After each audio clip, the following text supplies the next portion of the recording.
What is going on, kids?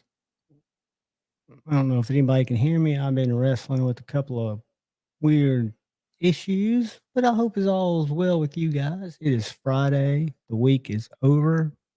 Well, for some of us. For me, it's kind of over every day, except I'm just kind of spinning my thing. How is everybody doing? We got brother Marco in the house. We got Lord Needham was here earlier. Marco Scamma, my brother. Marco Scamma, how are you, my man? Sorry I missed your call earlier. We got Neil McKenzie, channel member in the house, and we got Marco Scamma again. Y'all have been chatting it up. I love it. I try to get here early. I throw that little tile up with music just because it takes away the cloudiness where you can chat, and I always feel like it's better than just having coming soon. But that's me. What's up, Space Ghost channel member? Good to see you, brother. We got Snow Trog in the house. We've got Mimo in the house and B Shady 22 channel member. Good to see you, brother. We got Joseph S in the house. Everybody seems to be wrenched up. Joe Isabella, the man, the myth, the legend. Good to see you, Joe. Joe posted, and we'll look at in a little while, some beautiful jank earlier today on Instagram. And a couple of cool things to talk about that I found out today that I will share with you guys. That's why I've got a couple of these knives out here. But anywho, who else we got in here? We've got Thomas McDonald, channel member in the house. Good to see you, buddy. We do have a giveaway tonight. I'll show that here in a little bit. It was donated a while back, and I've been hanging on to it because I really liked it. And just as a kind of, I guess you'd call it a trivial piece of information, it's gotten over 1,000 views, and it's not a new knife.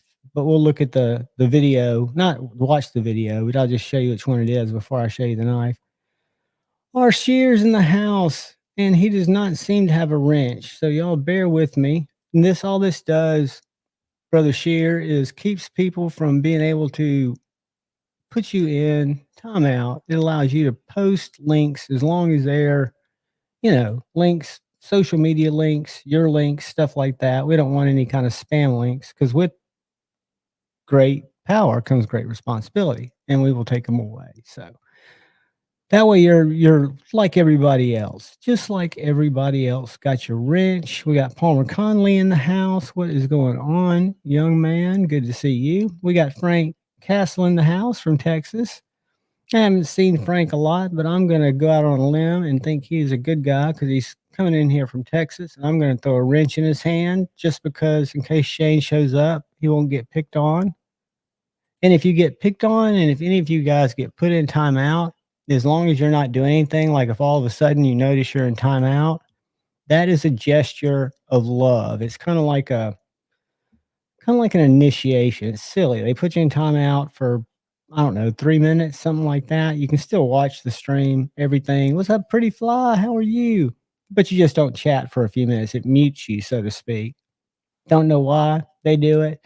And from time to time, the wrenches all go away. YouTube just does that. They go through and scrub them. But I hope everybody's having a fantastic week. I do not have the only reason I've got the QR code posted is all that is my link tree. You guys never have to use my link tree, but my link tree has all of my affiliate links in one place. And those are links that before I ever had a channel, I bought from. So the retailers are very reputable. Everything on there, I know for a fact I would recommend to a friend. So there are also a few discount codes on there, but that's why that scanny thing's there. I don't know if it works when you scan it because I don't have a phone that I can scan it with. I think I've tried it before and it works, but I don't want y'all to think that that's a PayPal thing or one of my Aaron Imhole things that's Now we need to make that cash so we can keep giving it to you, if you will. Streamlabs, PayPal, Super Chats, Venmo. Help out. Let's do this thing. throw it in there, guys. Everybody throw in. This isn't like a one or two people hammers out the whole thing. I need all of you. Don't wait for someone. That's an inside joke. But anyways, that's just a joke. But that is not what that is. Because I'll see if you watch some lives, not in the knife community, but people put their PayPal or their Cash App up there. That is just a link tree. If y'all ever want to help the channel and do something kind for the channel and you're out shopping for knives, use some of my links, use some of your other people whose videos you watch links. If you use affiliate links, as long as they're not just a gazillion affiliate links and you've never heard of them, but if it's an affiliate link where you would go to anyway, it is helpful.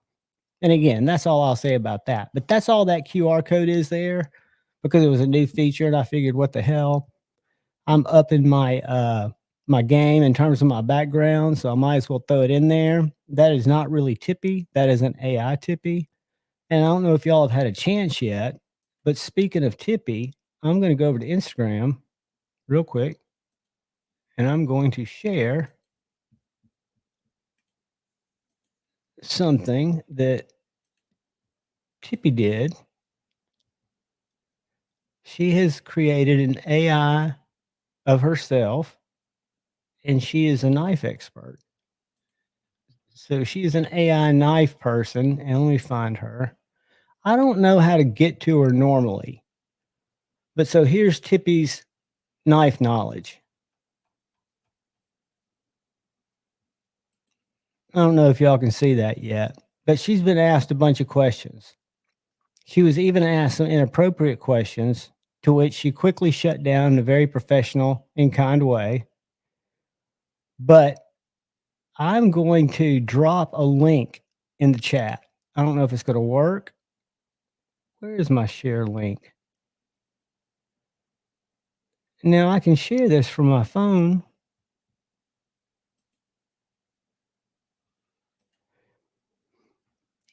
Anyway, somebody throw up a knife question. No, Tippy. Tippy is freaky, and that's all. She was created by AI, but somebody throw up a knife question. I did what was the, I'm going to say, what's the optimal HRC for S90V for a knife, for a folding knife? So I'm going to go in here and I'm going to type real quick, what is the optimal HRC for, S90V steel for folding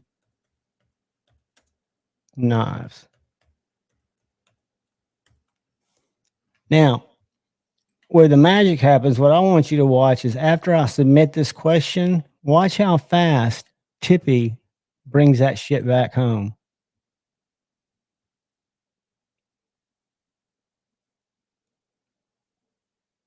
I said that she's doing nothing. There she is. She didn't. So she says S90V steel is high carbon, high vanadium steel alloy known for its excellent wear resistance, edge retention, and corrosion resistance. For optimal performance in folding knives, S90V should be treated to achieve an HRC Rockwell hardness C scale rating of 58 to 60. This range provides an ideal balance between hardness, toughness, and edge retention. However, since some makers may prefer a slightly higher or lower HRC rating, depending on the intended use of this knife, always research and consult with your experienced knife maker. I like it. So I'm going to tell her thank you. Thanks, Tippy. So if y'all are ever wondering, don't go ask Larry Thomas. Don't go out and, you can buy Steel Knife Nerds, but you can also go for free and seek out Tippy's knife knowledge, and she'll tell you to always keep your blade sharp and your knowledge sharper because she is witty. Why is the Boker Mermaid the best knife ever made? Let's see what Tippy would say to that. Why is the Boker Mermaid the best knife ever made? I wonder if she's going to dispute this and shoot us down. Let's see what she says. On my iPhone, it shows her typing and thinking, but she's already halfway through her response because she's scary. The Boca Mermaid is a highly sought after knife among collectors and enthusiasts, known for its unique design and exceptional craftsmanship. Here are some reasons why it stands out. Unique design, exceptional craftsmanship, I'd question that. Rarity, I'd question that. Functionality, despite its unique design, the Mermaid is fully functional. Overall, I don't know. I'm going to say I disagree. I disagree. Chippy, I think it is a gimmick, you leave her with the question. Let's make that kitty cat do her work. And I'd misspell disagree. I don't think that'll bother her. Unless an opinionated friend, I love it. While the Boca Mermaid may be a unique and eye-catching knife, I can understand why some might view it as a gimmick. The knife world is full of diverse opinions. I agree with that. And that's what makes it so great. I agree with that. What makes you think the Mermaid is a gimmick? Share your thoughts. You made me see the light. Thanks, Tippy. All right, we'll get out of that. But it's scary to me, and it's fascinating at the same time, how AI is slipping in to everything. I think it's cool. Because basically what it's doing is it is searching the internet for all that type of information and pulling it all together in a way that you can Palmer, that's the likeness of my cat who's asleep over in a box. And the cat of this week's poster or this week's thumbnail is also a likeness of her. She's a tuxedo. But I was going to tell you guys that it has been 4 years, which seems like a long time. That's how long I've been in the community as a watcher enthusiast, because that's when I learned about this knife. That's how long EMP EDC. So that's how long COVID was ago when it started. Time flies, kids. But the Nimble and EMP EDC is having their 4-year anniversary. So for a week, they have got the Relative, which will go to their website, which is my favorite EMP, even though it's a bigger knife than I normally carry, and the Nimble, which I think was truly the first multi-deployment knife where you've got a flipper tab, a front flipper, and a really nice blade hole, frame lock, OEM by Best Tech. But these guys are roughly $40 off. So let me go to the website, and they are in stock. So I just wanted to point that out. I'm going to do a video on it because this is one of my favorite designers. I own everything that they've made except for the Warncliffe Nimble, and I kind of have regrets over that. And then I don't have the original XL. These are both the same knife, just with different blade shapes. These are both the same knife with different blade shapes. I got the Bowie on my Relative, and I got the sheep's foot on So I'm a big believer. So anyway, they've got the relative frame lock is on sale starting out at $309, and the Nimble's on sale starting out at $259. So if you go in here and look at all the different configurations, they've got some carbon fiber, which is really cool. They've got some Ultim. They've got your blackout and your titanium like I had, and then I put a titanium kit on it. So you can always get these extra kits if you want to upgrade them. And then when we look at the relative, that's the Bowie. They're all Bowies. So they've got, ooh, DLC blacked out. I've never seen one of those. So you'll notice the price doesn't go up on DLC.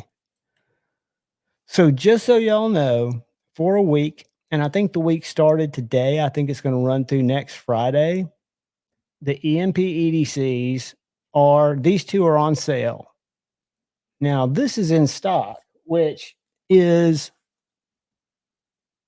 probably my favorite OTF. And I'll show you what I mean by that and why I say that. I also have the Warncliffe, but this is the Bowie. So it has very little wiggle. OEM by Best Tech. And for me, it's got a light spring. So I have a short thumb. I can easily manipulate this. I love my axial shift, but it's a lot harder for me to pull back. I can only do that about 3 times, and then I'm going to have to use the side of my finger.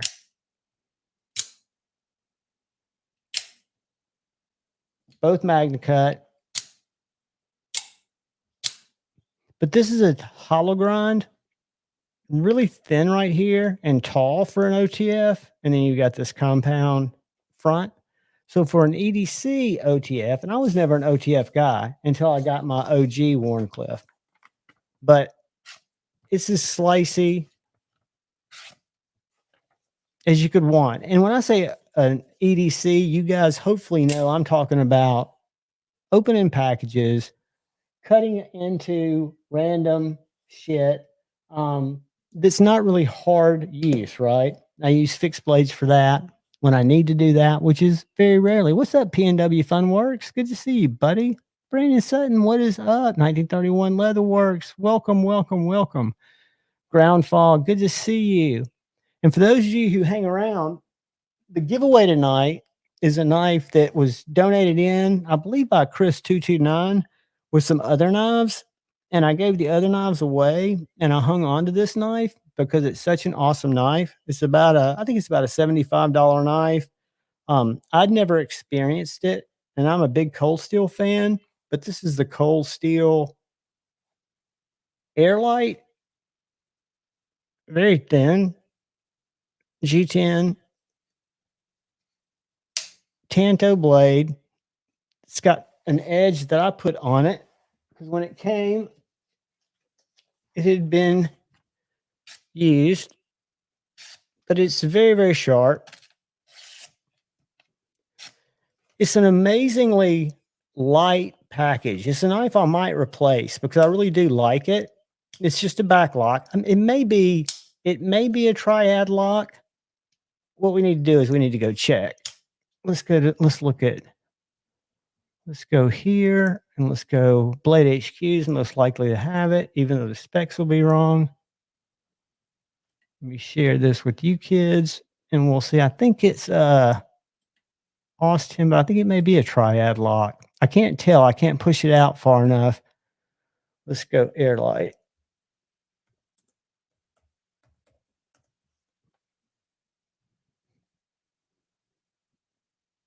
So it's this one right here.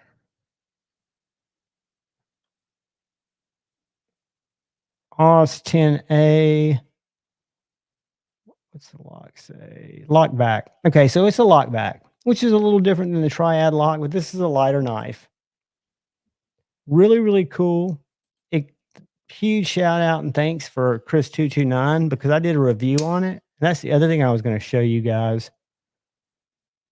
That review, for some reason, I still don't know the rhyme or the reason for why reviews, some of them get, or knife videos, most of mine get around 100 views.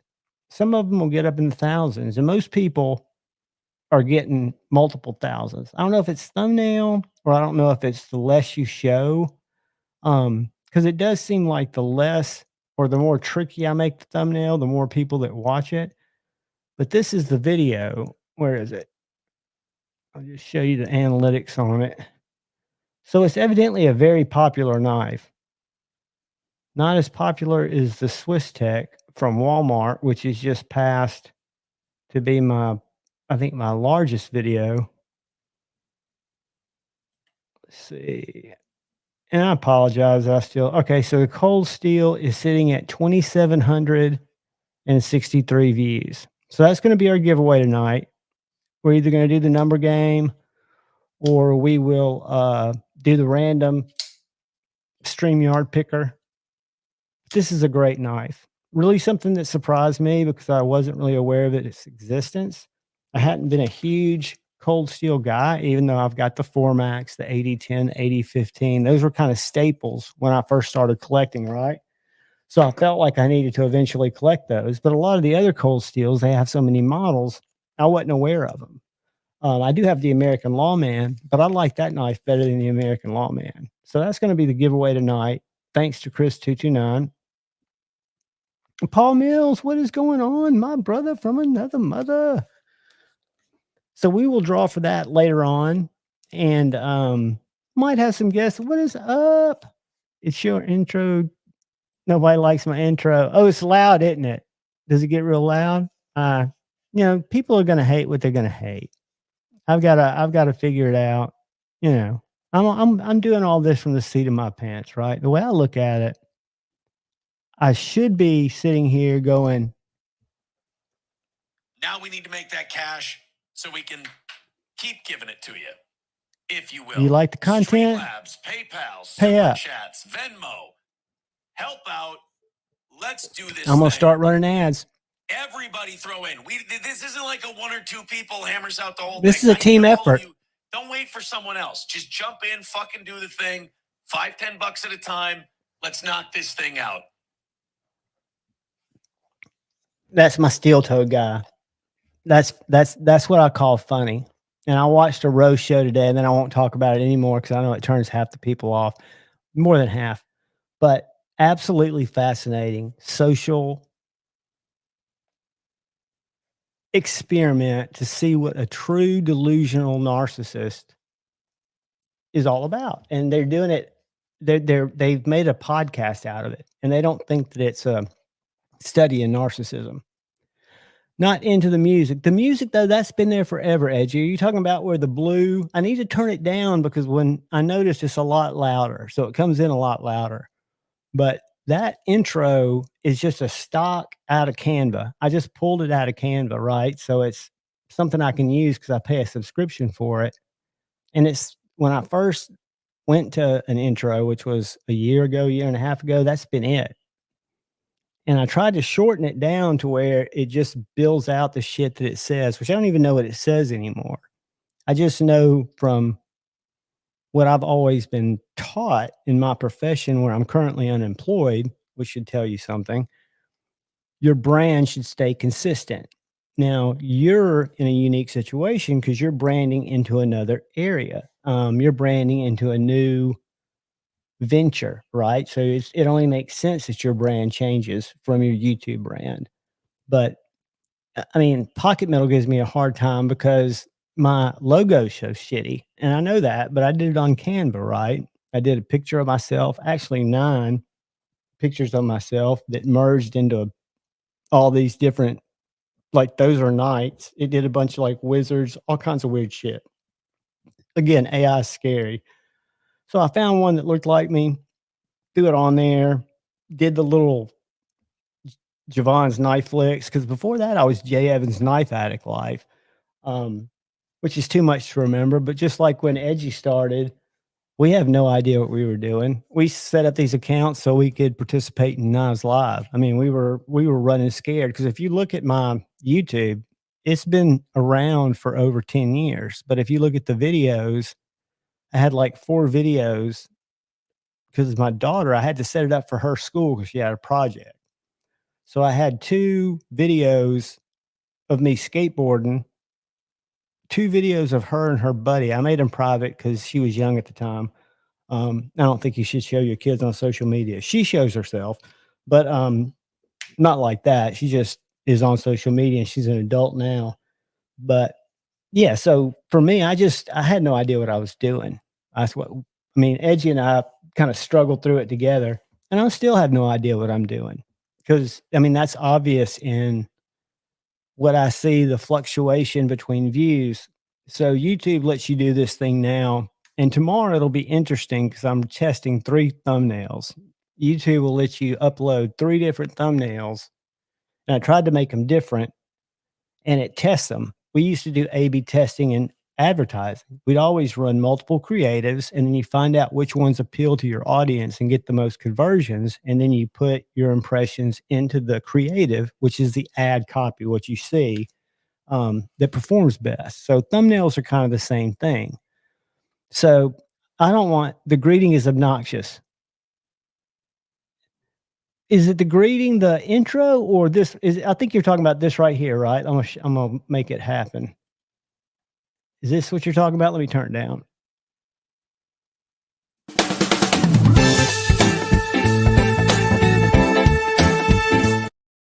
Is that what you're talking about? Or are you talking about the long intro? Because the long intro, now is it the spinning thing? Because I've got some more low key. The reason I do that is when I go to lives, like to somebody's live early, and I get there early, and there are people chatting. I can chat with them, and on my phone, I can see it because it's under where the screen's going to be. On my Apple TV, there's like this film over it where I can see it, but I see it behind this film, so it's hard to see. What's up, Mayor Salt? The hello, guys. Oh, you're talking about on my videos. Now, A to Z felt the same way. He hated it. He's told me to minimize hand gestures, which I've tried to do, and I'm trying not to go falsetto anymore. I'm trying not to go, I guess you'd call it wholesale coal. I'm trying not to go, hey guys. but you know, it's a process. You get used to doing something which is so awkward and so unnatural anyway to sit there and talk to yourself about a knife. In the with the knowledge that you're trying to pass along some aspect of that knife or that gear or whatever. So A, it's unnatural. B, I always want to get better, and that's good feedback. So I like the way Knife Dope does it, where he says, "Hey fuckers," and greets people that way. I mean, I think you should have an a unique kind of intro, but I'm just not edgy that. I mean, I'm not edgy. I don't fake thumbnails, which I feel like I need to be more secretive. Because for me, the next review or one of the next reviews I'm going to do is this knife. I bought at Amazon because I saw it at Blade Show, and I'm not able to really buy knives, but I was able to sink $53 into this, and this is the Civivi X01 or X1 or something. It's the Brian Brown cheap Jaeger, hollow ground, Nitro V. Really nice knife. I mean, something I feel that it's pretty cool, but what I would normally do is take a picture of it. So anybody, like when I used to go look for a knife and go watch videos about it, I like to see it. But I noticed that the trick is to show it like that or show it in a box and not say what it is and then make some claim like, oh, this is awesome, and get people in to watch the videos. And again, I normally don't like to play that way, nor do I really want to, but I think it makes a difference. I think a lot of people are influenced by that crap. You know, it's just weird. So I don't know. I got to figure it out, and I've got to get caught up, and I've got to come up with some content. That's kind of been a struggle, kind of with content ideas, because there's so much stuff that I thought I had recorded, that I don't, like the Quiet Carry 9. I thought I've had that done forever, and I haven't. And I traded off a knife that I thought I'd had recorded forever, but I didn't. Me too. I mean, again, I would always be kind of ticked. Now, some clickbait, if it's and you can get a lot of views from drama. There's a guy, I don't know him at all. I don't know him from the community. I know him from his videos. Um, it's like 2 letters and a number. I forget his whole thing, but his all of his thumbnails are he does HRC testing, but they're all kind of like doom and gloom, or is this knife what it's supposed to be? And he looks puzzled on there. So he gets a lot of views because of that, because of the titles. MC does, I try to look at his thumbnails. I look at G-Ball's thumbnails. G-Ball gets a ton of views on his videos. Um, and I watch the videos and they're good videos, but they're not like, I mean, we can all say that Cole, Rochambeau, people like that make probably the most quality, but I guess everybody's looking for different stuff. MC's clickbait, I always feel like I know what I'm getting into with MC. So if he gives it some vague, this is a wild ass knife, I know from MC's standard, it's going to be a wild ass knife. I've rarely clickbaited on him and felt like I was misled, if that makes sense. Because again, you can look at what performs well. YouTube Studio, let me show you guys. Let me see if I can get to it. It has this section now called Insights. I don't know if it's going to have it on. See if I can find it here. Hold on. Inspiration. Here it is. So there's a section in YouTube Studio where it shows you, and that's why my fixed blade stuff I think does so well. That's the number one searched in YouTube. Best fixed blade hunting knife. Top 10 EDC fixed blade knives. Best 4-inch fixed blade knife. Best 3-inch. And then these are some new videos to inspire me. So I look at those thumbnails. This is one that I was referring to that does it well. And I notice a lot of people use red, which works, but I was always told that meant stop and that was negative.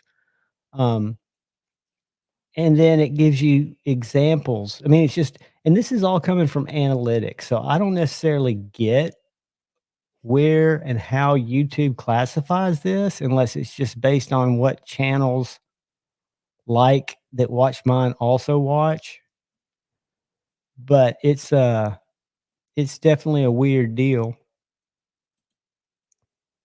But I have been getting a lot of growth from my shorts. And I know, what's up, Kyle Coonley? I know Rochambeau and we were talking about that during one of his lives. And I think it's different for people who are creative like him, who would take time to make shorts where you could do transitions and stuff like that. For me, it's as simple, and Edgy American taught me this in Nashville, Tennessee, leaving the Blade Show. But it's 15 seconds, flipping a knife or taking a knife out of a sheath, doing about 7 or 8 a day. I've gotten lazy, so I do them all at one time. So it takes me 15 seconds times 7. I copy 4 hashtags: YouTube, YouTube Shorts, Shorts, YouTube, and Short. So singular and plural, just those 4 words. And it's it's my views per subscriber suck because most people are watching my short content. 80% of the people watch my short content. So, I don't know what that means. He does a good job. And I like his voice, and he doesn't use a voice changer. I shouldn't give Cole a hard time. I don't know. I'll tell you something I was gonna ask if any of y'all saw, and I would not have even knew it happened. But did y'all see Outdoor 55 interviewing Jared Neves recently? I think it must have happened yesterday, maybe the night before. Kind of like a podcast where I think it's Outdoor 55.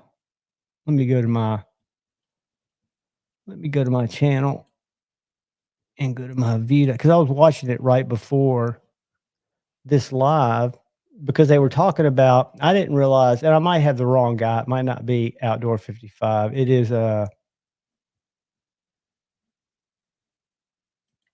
is actually.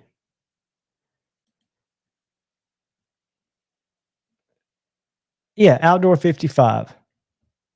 So just curious if you guys and Shane, tell me if you want to come up here and show anything. I've seen a couple of cool things on Instagram. All right, so this is an interview that is from, and it's Outdoor 55's interview. I don't know if y'all are familiar with him. I used to watch a lot of his sharpening content. Yeah, but that's the gist of it. But the title is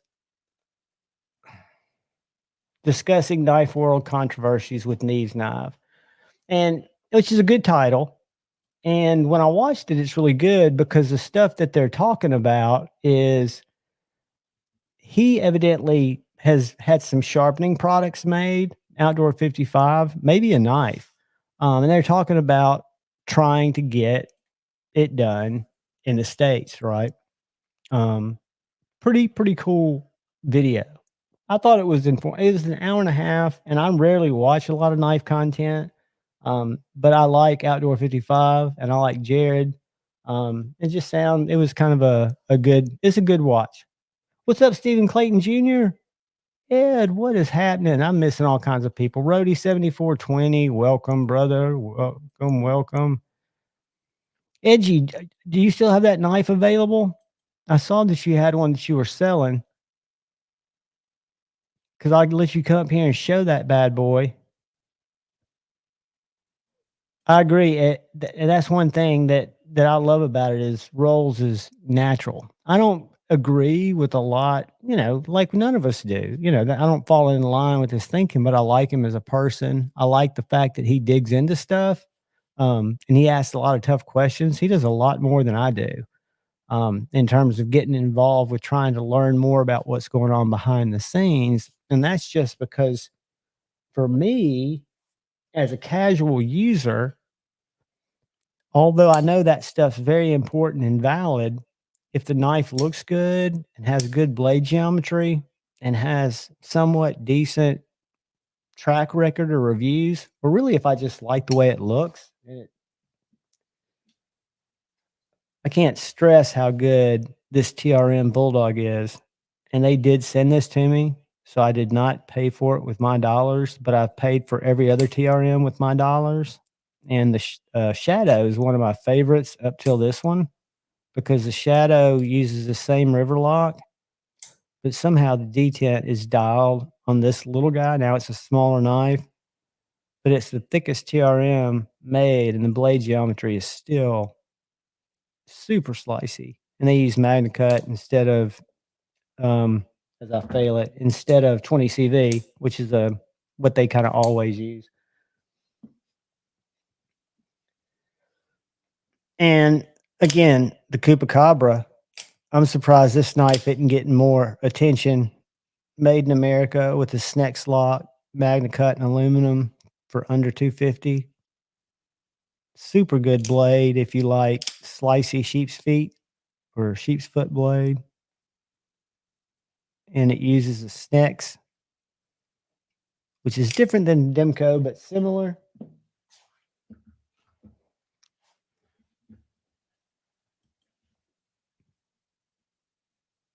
Kathleen, what's up? Angry Tom, what's up? What are we congratulating Edgy on? What have I missed? Okay, I'm sending you a link right now, buddy, so you can share with me what's going on. All right, hold on. Copy. IG.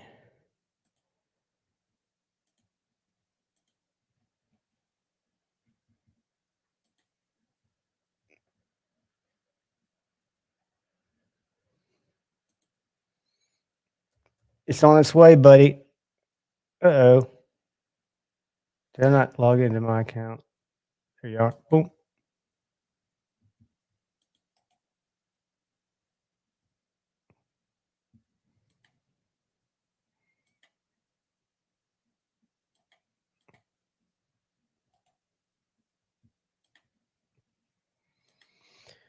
It's sitting there waiting for you, partner.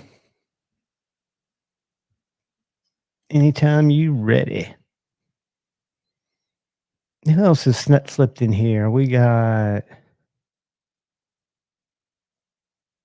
B Shady. Are any of you guys waiting for Tall Boys? I know Kevin made another video tonight where it looks like the Georgia facility has them located and has just asked for patience while they work through their backlog. Arshir, we will be here, buddy. We will be here for another 2 hours and 15 minutes, probably, unless I have a stroke, which is possible.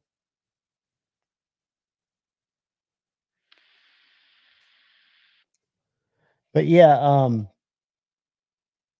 couple of things I'd love to show that I can't. I can kind of tease it.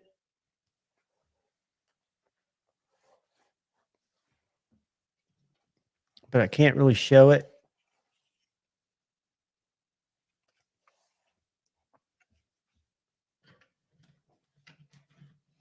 So those are two cool things coming in October. One of them is going to be an Amazon exclusive, which I think is going to be very well priced or priced very well. And the other is going to be, I think, available more open. And it's going to be, I think, a valued down popular model. Paul Mills, you're never late, buddy. I'm always going to be here. Heaven forbid anything happens and I'm not, but at 8:15 till about midnight. So anytime y'all come in, I'm appreciative. It always stokes me out when y'all come hang out. No, it's not Angry Tom. It is much, much less expensive. Now, I'm guessing, and I have no way of knowing, but I'm guessing this knife not to be any more than $70. And I'm saying that on this sneaky one.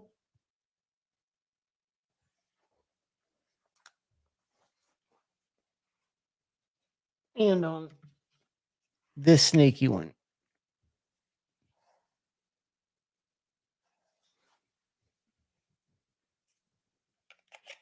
That's D2. And the other is Nitro V.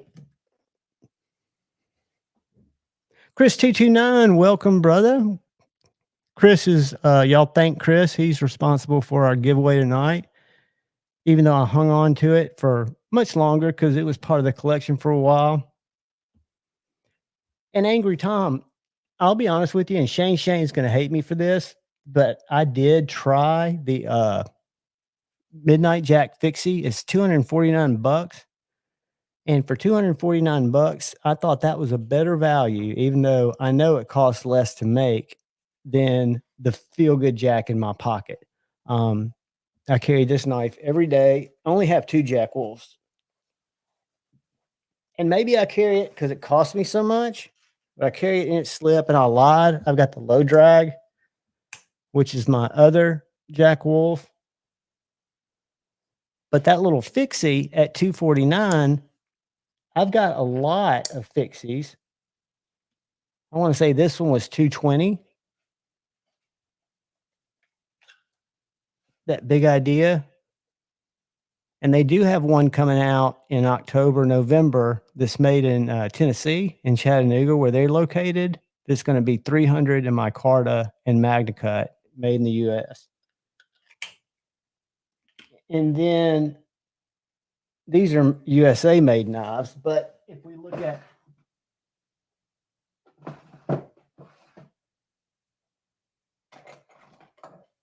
This is a very popular knife, OEM by Best Tech. This is the Griffin Scout 2.5, and that knife's $275. So for me personally, and I bought both of these. I bought this for $275. It does have the carbon fiber scales, which might have added $15, but I like the Midnight Jack because it came with that ambidextrous leather slip, and I love carrying my little fixies in a slip, and it was a little fixie. So for me, it was a great little knife. For other people, not that much. And I think they're still in stock at let's go Jack Wolf. Midnight. I think some of the Ultims were available. Ultims coming to you. Fixed. EDC. Boom. Yeah, I think it's River's Edge Cutler. There he is. The man, the myth, the making legend. Let me remove that from stage so we got more Shane. Shane, what is up, brother? It takes me about 10 minutes to hand crank this computer and spray it with some starting fluid. Hey, man, I know how it goes. Yeah. I was sitting on the couch this afternoon and woke up just kind of panicked. Had no idea what time it was. It was only like 7 o'clock, but I didn't know if it was 9:30. Right. John, I want to give you, and we won't argue about it. I just want to give you my take on why I don't think that knife's worth $249. Oh, and I agree with you. It's not. I have never $234, which is and if anybody can go back in history and find it, I'll eat the crow on this. But I don't think I've ever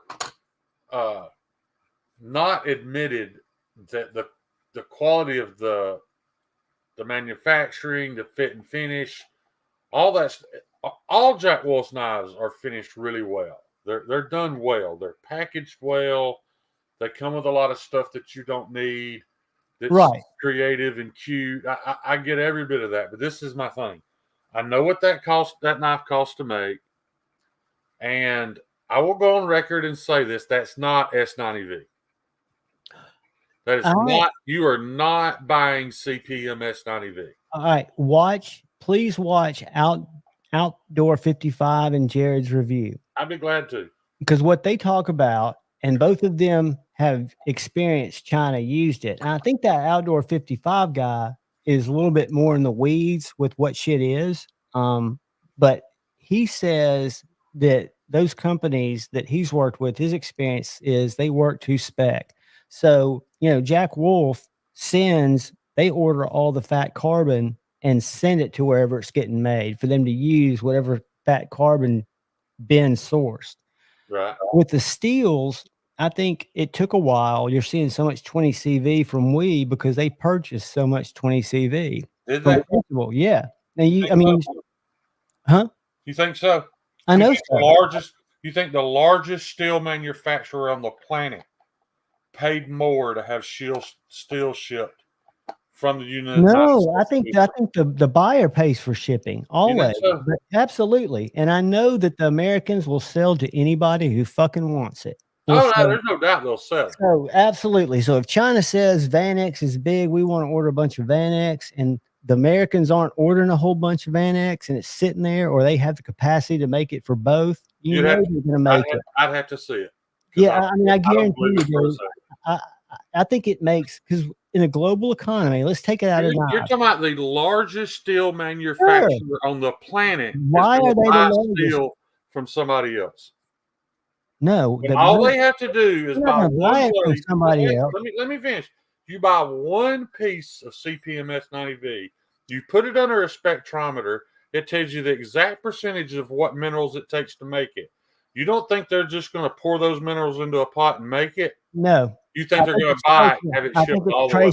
I think it's traceable. I think they keep records of that. Okay, then we know this for a fact. The MagnaCut's not. Well, how do we know that for a fact? How do we know it? Share that with me, because I'm fascinated by it. I was standing right there listening to Larry Thomas say it. So Larry Thomas says that Crucible has never sold off of every stick of MagnaCut sold, and he knows of no Magna Cut that has gone to China. But would it go to China or would it go to a distributor? Okay, Somebody- yeah. I want you to think about that. So you think that China, somebody who could put it under a spectrometer and make it, instead is going to create this shell company to buy it in a completely different country and put it on a ship and ship it to them, when they can do the same thing they've been doing for decades. They can just make it themselves and say it is what it is, because they Well, have no trademark laws, John. right, I know that, and I know they don't respect intellectual property. I don't argue that a bit. That a patent is no good there. None of that's good Good about there. intellectual But I property. do know They that don't people, even have to follow trademark laws. They can call it whatever they want. They've been doing it with D2 for 20 years, and that's why D2 is garbage out of China. so Because it's you're not saying D2. you're saying when Love Them Knives runs these tests, that he Mhm. sends them off and gives them tests, that could be China's mixture of that metal because it's just pulling up the basic elements. It's not. Absolutely. So wouldn't there be records from Crucible if those sales have been made? And I think we could ask for those records. What's up, Rusty? Sure. If somebody wants to show me the records, then I will then admit, okay, that batch went I to just don't see Riot. Think of the money, and I don't know what the knife industry. You probably know a lot more than me. What the value of Riot is in sales to America? I would think a lot. And I don't think that they would risk. I think if they can buy a material that they can mark up exactly what they're paying for it, even add 5% if they want to, and then charge whatever the rest of the knife is. Because Kevin and them always complain about, I don't know if it's Van X or LMAX being more What expensive. Dang Ross say?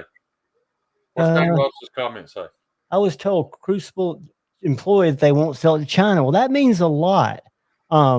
Because I just think I was standing at Blade Show let talking me Google to something. Let me Google something. the lead meta I can't say the title now, for Crucible, and he was rolling his eyes having this conversation.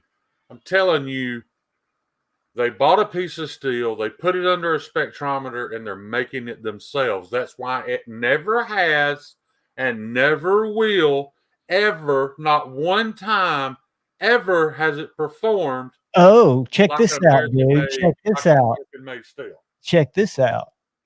This is Wow. on Blade Forums, and this is saying that, going with you, that Best Tech has never, hold on, Best Tech has never, where did I see that? Let me go back to Google, because it said Best Tech, MagnaCut is not available in Asia at this time, so they're getting it through unauthorized channels. Sure, Best Tech is violating their Crucible's unauthorized trademark. channel is across the street from their. So what they're doing, they're actually They're making it. making it themselves. Now, that being said, is it the same thing? It never has and never will pass the Pepsi challenge. Anytime I it's agree. ever been tested, it has never performed like an American counterpart. Because while they know the percentages, it doesn't, just because they have the recipe doesn't mean they know how to cook it. They destroyed D2's reputation. So making it here's themselves. somebody else talking about those are well-known designers, so I think it is MagnaCut. And this is just a message board. Right. Now, What is do you think? it possible for somebody to buy it and sneak it in there? Sure, but they're not doing it. They're not doing it, John. Why would they? But at the same time, don't you think they have a lot to lose? The manufacturers that are producing No, these, because nobody's going to talk about it. You know why See, nobody's going to talk this about is it? what I'm thinking. This is what I'm thinking right here. What this guy says, Leo Greer, who says the manufacturers that are producing these knives, like Riot and Best Tech, have too much of their reputation in the balance to throw that away on fake steel. One single knife gets tested and found to be something else. Boom. And I see what you're saying, Shane. All right, stop right there. Stop right there. How would you test it? If you're looking for that formulation, How like would you you're test saying, it? If you put it under a spectrometer right, to find out what it is, and they right, actually use the correct percentages of the right minerals, it would be indistinguishable. You're right. indistinguishable. But the at some question point- is, how well was it done? But That's why it never has and never will perform like an American counterpart of that steel. Well, it just seems like show me one cut test result that it has ever done as well or surpassed the American version. and this guy Nobody says talks that, about it, John, because YouTubers make money off these people. no, it's They're Shane, never gonna talk about it. I'm telling you, we don't make. I do YouTube. You don't. I don't So make. how much do you make off YouTube? Never mind. You don't have to answer that. No, I But make you can't like I really make consider 500 yourself. bucks. I You make can't really consider yourself a guy that makes a ton of money off YouTube and affiliate links. But there are people who do, and those people are not going to talk about it. I think Jared would be all over it, and I think No, he Jared's got a lot at stake. I think that would give somebody so much. If I could get in touch with somebody at Crucible, if Dang Ross can put me on the chain, because I'm very good at working through corporate gatekeepers, so I could get to someone who could tell me what. Because I guarantee you, Crucible, if they're not selling Magna Cut and Magna Cut's coming in from China, that they are aware of who is either buying it and bypassing the Who regulation. would be aware? Would you think Larry and Thomas would be aware of that? No, I think You don't think so? I think Crucible would be aware. I think Crucible would have an idea that this Magna Cut, I think Crucible would be able to tell if the Magna Cut being faked in China was their steel. That's not what I asked you. No, what'd you ask me? I asked you, That's do you my think Larry and Thomas would know that? The man who created the steel, the man who's being paid off every pound of it that is sold. Not if it's being sold around the black market. Not if it's being sold around normal You think channels. they created an entire black market? No. A logistic nightmare to get a steel over there that they could copy in minutes. I don't know, but I'm saying if they did, if they were bypassing normal channels, there would be no way for Laren to get paid off that percentage of shipment. And for somebody, I wish, and Dark Gravity might join us, but he can talk about how that stuff's put into coils and actually moved, because each piece is marked and they know where it shows up. So if there's a picture in China of a roll of Crucible Magna Cut somewhere on the internet that could be documented, that would be one way to say, well, we know Magna Cut has made it to China. What if I was being told by a person in China that it's being made there? I believe it's being made there too. Okay. I do believe it is. I can't say none of it is legit. I'm just saying your big companies that have a lot of reputation and a lot of value in their brand, like Riot. Best Tech's weird because they're a logistical company, but let's just say Riot. Right. I don't think Riot would have any advantage. I think it would make more sense for Riot to try to get it in, and I think an American company can even ship it. I think if we read about Chavez, I think he sent his Magna Cut over there. So I think the Magna Cut can be purchased, and I know that's not what a lot of the people we're talking about are doing it. But to my question before I forget it, I know that the average spectrometer could tell no difference if you're measuring the steel that was faked in China, because it was the same formulation, to what Crucible makes. What's the track record? Of what? Throughout history, what's the track record? Oh, they've lied, still, and faked for 30 years that we know of. I agree. All of a sudden, they're all legit now. Well, I think a lot of trade avenues, and this is my limited government experience, have made it more legit to where apples to apples and Outdoor 55 and so why don't somebody in the industry just prove it? Why don't they just prove it? That's exactly right. That's I think hardcore proof that what I'm saying is, because I'm nobody.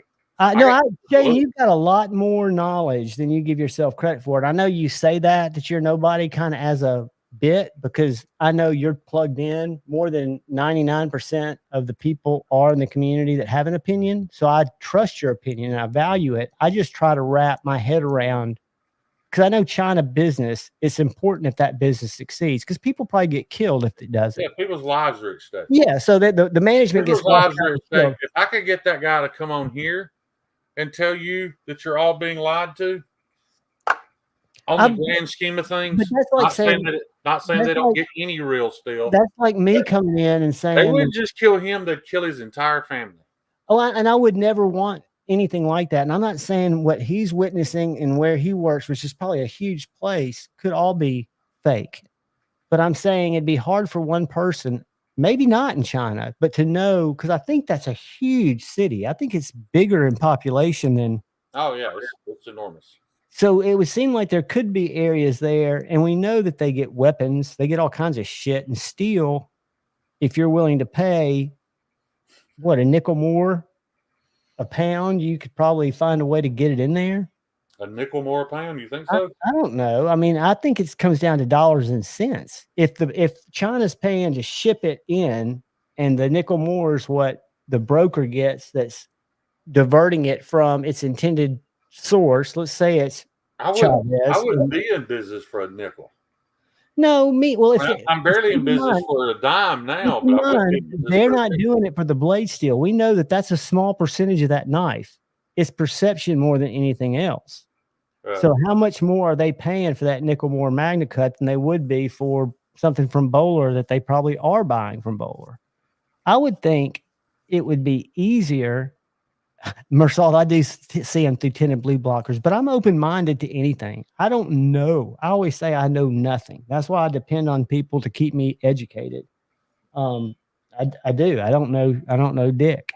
And it wouldn't surprise me. I would not be surprised if what Shane says is 100% accurate. But what I would be surprised in is that no one, and now I've got to be in my bonnet, but why no one would investigate that shit. Because I think that would be a story that would gain somebody so much credibility and so much internet clout. Not that clout means anything, but it's credibility. It's coming to an unpopular opinion that may affect a lot of people, but it's based in fact.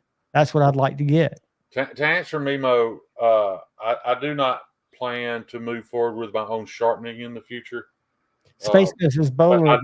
I do plan to move forward with my own heat treat soon, as soon as I can make that financially possible. And not because I love the people who are doing my heat treat now. I just don't ever want to ever create a situation where I'm hindering their business and then they can't do it for me and I'm without. So yes, Well, I do plan to go with my own heat treat. I know Best Tech uses Magna Cut. Do they? Allegedly. Well, Dang Ross just asked, and I know Best Tech markets Magna Cut. Oh, there's lots of it coming.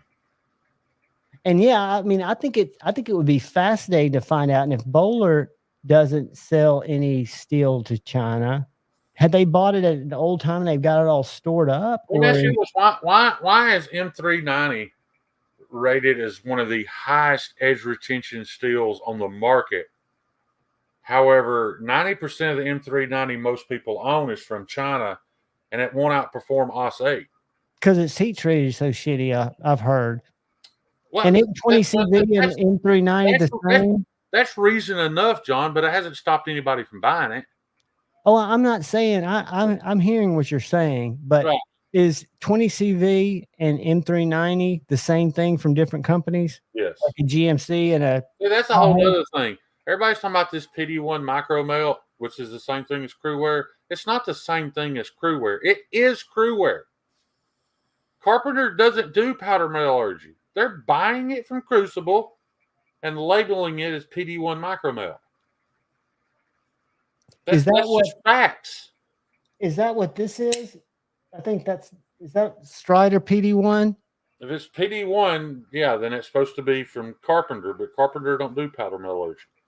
So Striders are getting it from somebody else and calling it PD1. Strider's getting it from Carpenter. Carpenter's getting it from Crucible and renaming it. I got you. And is that considered shady, or is that considered? No.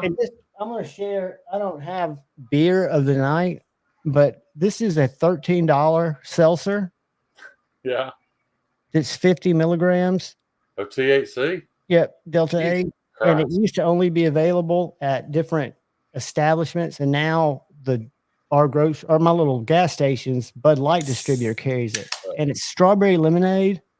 And dude, it tastes wonderful. But if I just fall asleep, keep all these people occupied.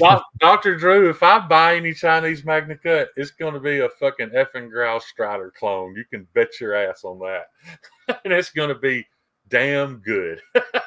Well, I'm trying to say, so this is the only, I know this one's allegedly Magna Cut, and it performs great. And I'm trying to think what else from China. Most of my China stuff's M390 or 20 CV. Yeah. Or that, what's that Microtech M390? What? They make it M398. Well, Microtech, M390M. M390M. M390M.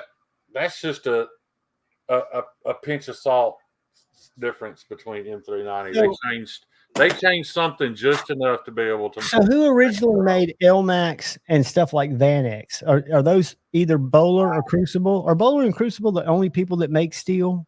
No, there's Bowler and Crucible and Carpenter and Damasteel.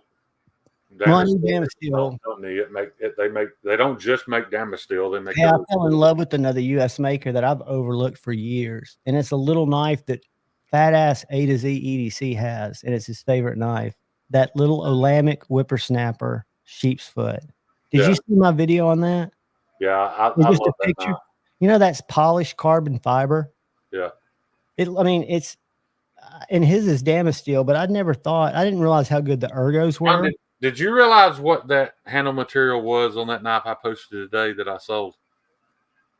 I was going to wonder if it was sold. No, what was that? It's Scotch-Brite micarta. It's literally a blue Scotch-Brite pad That's been mashed to micarta? that's been mashed and that's been pressed in black epoxy.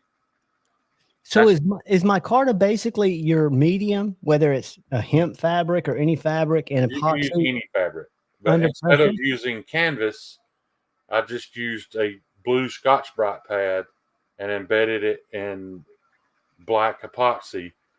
And then when you cut it, sand it, and finish it, it has that electric blue look going through the black.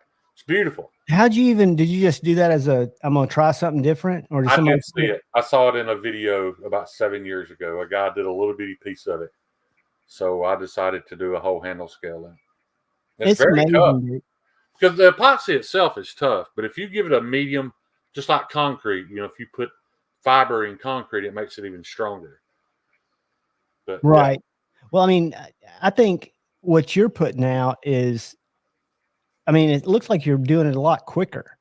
I know you're doing a lot of hours because I see you were live like for an hour and a half. It literally takes me 5 minutes to pour it. And so what I do now, like if I go in and I'm like, all right, I've got to grind this knife. But before I turn the grinder on, I'm going to go over here and pour some epoxy. Because once I pour it, I can't do anything with it for 5 days. So I pour it up and then I go to grinding. I try to keep a constant rotation. Like this morning, I went to the shop just to pop some scales out of the mold so I could use those molds to pour some more. So when you say it has to sit there for 5 days, does that mean cure or before you can use it? That means you got to use it right away. I can pop it out of the mold within 24 hours. After 24 hours, I can pop it out of the mold. But you can't grind it or do anything. Days. I got you. Let it completely. It'll kind of. It's still too soft. It's solid, but if you try to grind it, it'll kind of roll up. It's not hard like G10 yet. After 5 days, it sets up rock hard, and then you can finish it. How do you know how G10's made? Is it like fiberglass or something? G10 has a fiber in it. I can see it, but I don't know what it is. Now, I'm not going to tell you this stuff's as tough as G10 because it's probably not. But I'm not putting it on hard use knives either. No, you're putting I've got some hard use knives coming, and they're going to have G10 on them. Right. G10 is about the toughest plastic money can buy. G10 is it tougher than FRN? Oh yeah. Okay. See, I didn't know how one. It's also, believe it or not, this is going to blow y'all's. It's about the most expensive scale material money can buy. G10? Yes. Well, TRM did the Bulldog in G10. It feels like micarta, but it's not. It's G10, so you can leave it rough. Yeah. G10 is fiberglass and epoxy, Todd Carr says. Let me show you what I got in today, John. Thanks, Todd.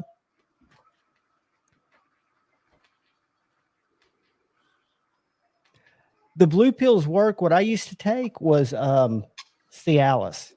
Because Cialis, you could set it and forget it. And then just pop one late night. I was like a 16-year-old boy.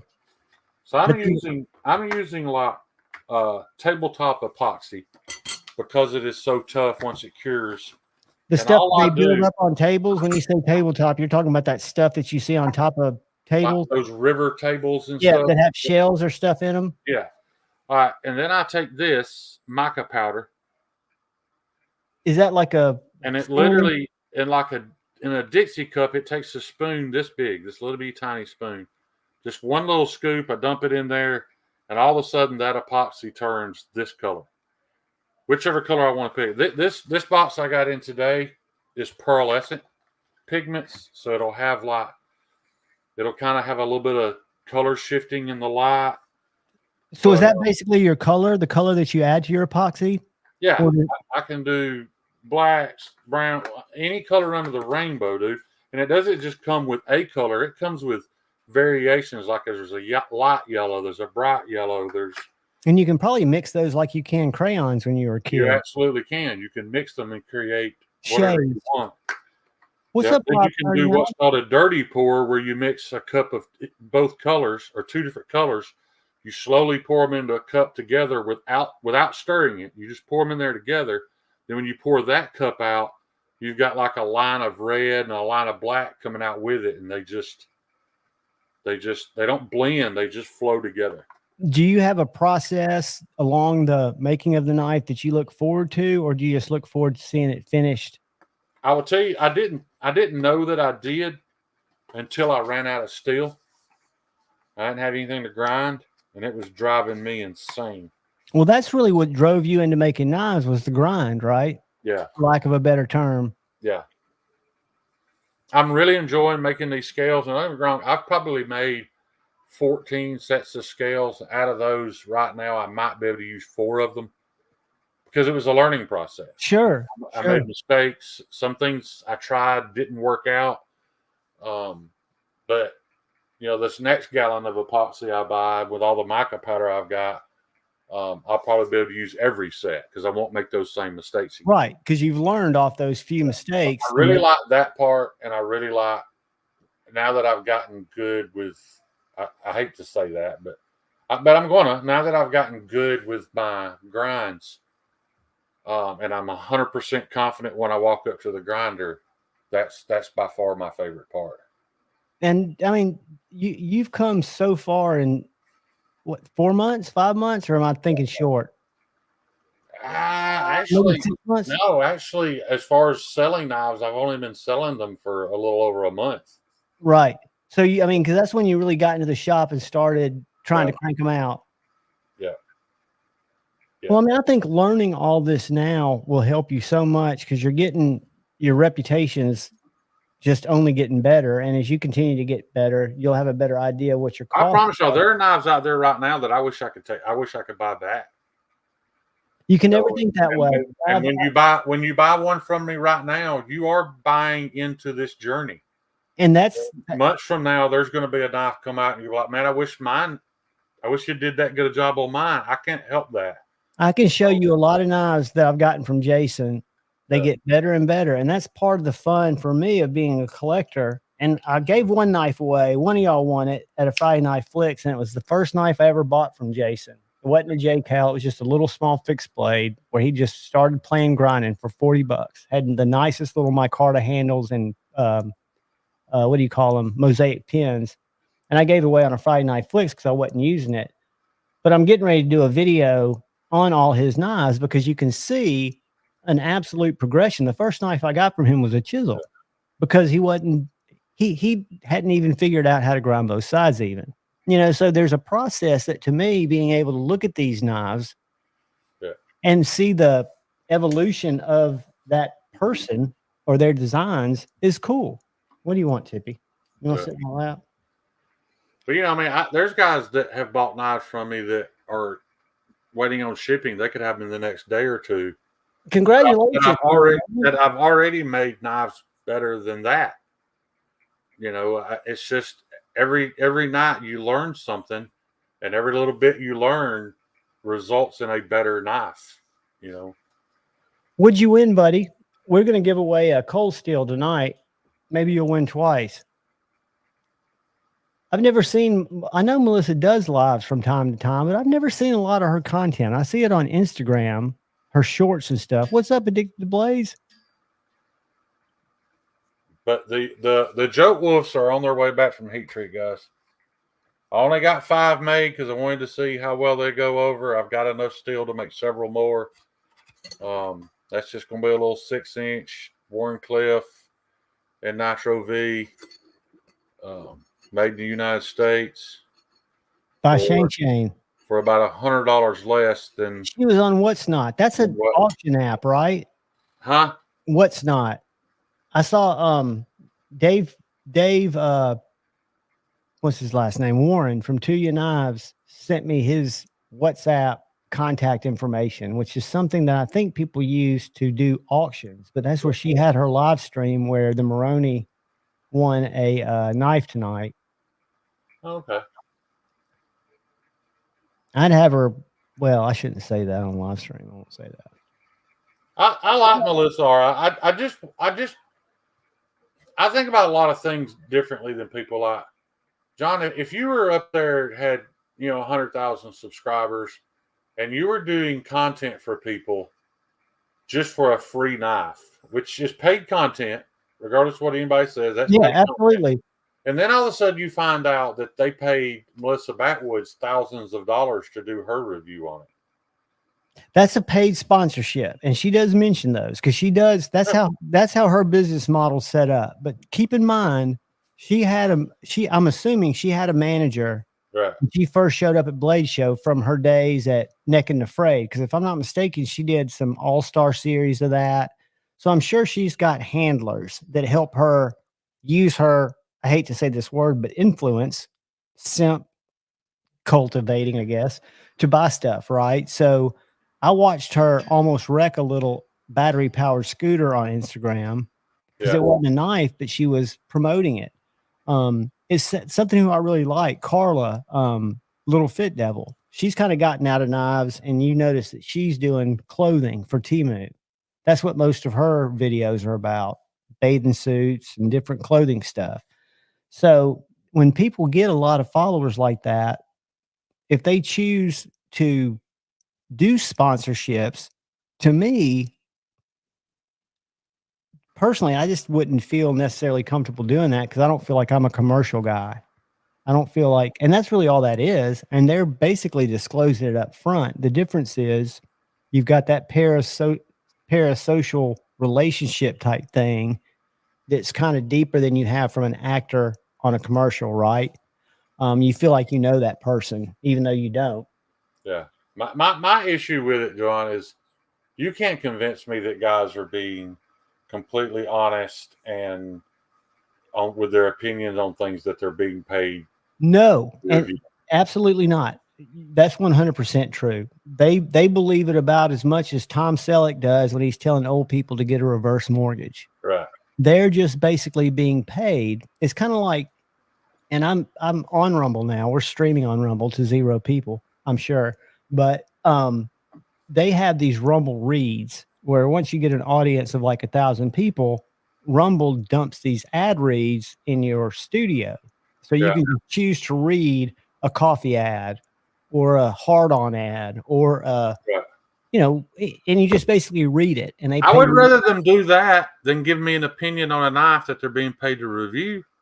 Right, but they're not. Don't they? I know Melissa discloses it either floats around. I only see her on Instagram, but it floats around that it's a sponsored content. Right. Which for me, coming from the ad industry, I know that sponsored content. So nearly every Jack Wolf ad ever made should have been labeled as sponsored content. No, because they were paid. Different. That's different. It's weren't. Not different. They were giving something of value in return for a review. And they said, Lefty always says, which is the only ones I really watch, that this knife was given to me for review.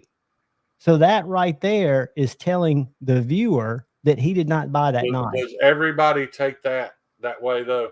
That the only one? Yeah, I would think so. I think the viewer has some responsibility. Because I always say on the knives, the few knives I get, that this was. Doesn't YouTube say it has to be labeled as a paid advertisement if you received money or something of value in return? It's not worded like that. It's not, because reviews are different. You'll see them in tech reviews too. A paid promotion or paid promotional content is when you, for $500 or $5,000, you're talking during your video about this little app you can get on your phone, or you're talking about this VPN. You see a lot of people talking about those. And those are paid deals. Or if you watch a tech review where it's a paid promotion, like a commercial, it's basically like a commercial, and they do have to be very, very much disclose that that's what they are. But if you're doing a review like Nick Shabazz, he always says this knife was sent into me for review, so you can expect it to be probably the nicest one that's left their shop. That is, You can also expect that he's going to say nice things because he's being paid. but he's not being paid. He just got the knife. He is being paid. He's been given a knife, but what you don't. That's being paid. He was given something of value. Because right, but if you're Kevin, you sold it before the live stream is over. But I get knives sent to me, and after I review them, I give them away, and it doesn't influence the way I see the knife. Now, I'm not as picky, and I don't go out and do cut tests. I'm basically doing show and tells of how a knife operates, how it makes me feel. But I don't think that because that knife was sent to me, for example, this Chupacabra was sent to me to check out. And that does not change the fact that if I was working now and I was buying knives, I have no doubt that I would have paid $249 when this knife came out to check it out. I have no doubt, because to me, that's a great price for a USA made knife. But if you look at my affiliate links, you'll never see something on there that I haven't spent a lot of money with, except for Polish custom knives. That's the only one that I've not done business with. But I know a lot of people who have. Jeff has A to Z EDC, and he's had only good experiences. I think we agree on everything other than the definition of being paid. I think if a certain channel has constantly been sent knives and they're being sold almost immediately after they do a live stream and give people their opinion about it, that is being paid. They receive something of value. They in turn received money for that thing. Right. That I can see that. I have seen examples of people being dishonest. Well, I know for a fact they're being dishonest because of their affiliation with that knife company. And that I'm not disputing that at all, because I only see a few channels, and I know there's certain reviewers that we might see a little differently, but I'm not saying that my judgment of a particular reviewer might not be clouded by the way I view that reviewer, right? Where I might give them more leeway, because I think as long as you say this was sent to me for review to share with you guys, that's usually what I say. And again, that's why I had to buy this Civivi, because right now it's at the end of the year, nobody's sending out anything. And I'm having to come out. I hate to think of crazy knife ideas to make content. Making a video a day is a prison. Kathleen, I agree with you, and Melissa does great commercials. She's a great marketing person. I don't have issue with that at all. I'm glad. I hope she gets to making $100,000 a commercial or review, whatever it is you want to call it. But she's very transparent, because even if you go to her bios on her social media, I think she has her hourly rate on there. So I don't think in the way that she's ever presented. Granted, I've never watched a giveaway like Mr. Maroney won, or I've never watched any of her content, but I'm sure since she's got a PR person that she's very within the guidelines of what she should be doing, right? She probably knows that landscape better than we do. I don't know when she joined YouTube, but I know she crossed listening to Metal Complex 1 million subs. She was the first knife reviewer to do that. Which just shows that there are a lot of people out there, Shane, for you, for people that are making and designing knives. That's something else that Outdoor 55 and Jared talk about that I found interesting. And it was supposed to be an hour interview, because Outdoor 55 is a different kind of guy, right? He's not really an interviewer. He is hands down the best knife channel on YouTube. Yeah, I agree. And his interview style, though, you can tell that's not what he normally does, right? So he had a list of questions, and he went through them with Jared, and he asked him, and then would kind of drill down to get more information on his thoughts about, because I didn't know that he had products that he was trying to have made. And he didn't specify if they were knives or sharpening things, but I have a feeling they might have been sharpening related. Yeah, I think they're sharpening related. And he's been doing that for a while. And he's gotten some because he's been trying forever. He said He's been selling strops for a long time. You know, I don't have issue with that. You know, well, he talks for a while. If he comes out and says it's the greatest strop ever made when it's just a piece of leather glued to a piece of wood, I might have issue with that. There's not the greatest anything ever made. I mean, everybody has a different need for whatever item they buy. I might say this is the greatest vape for me. Right. And for somebody else, it's not giving them enough vape. I mean, it's, to me, that's crazy. I think that's what makes, because that's another thing that Outdoor 55 asked Jared, what do you see? Don't you feel like we've hit all of the different advances that we can in the knife industry? And that's when Jared broke out a couple of Winter Blade Co. knives. He didn't have that one that we saw at Blade Show that's the out the side. Did you see that one? Yeah. The automatic that opens and shuts. Yeah. Things like that might be gimmicky, but there are still, I don't know if I told you, but I reviewed A to Z's Craig Brown Cortex XL. Yeah. And it's got that weird frame lock that looks just like a frame lock. So I was thinking, well, that's not as cool as the FSD. It's just a frame lock. It's just got a different place where it releases. Well, you get to looking at that knife and you realize I didn't take it apart. He didn't want me to. But there's this little triangle milled out inside the scale.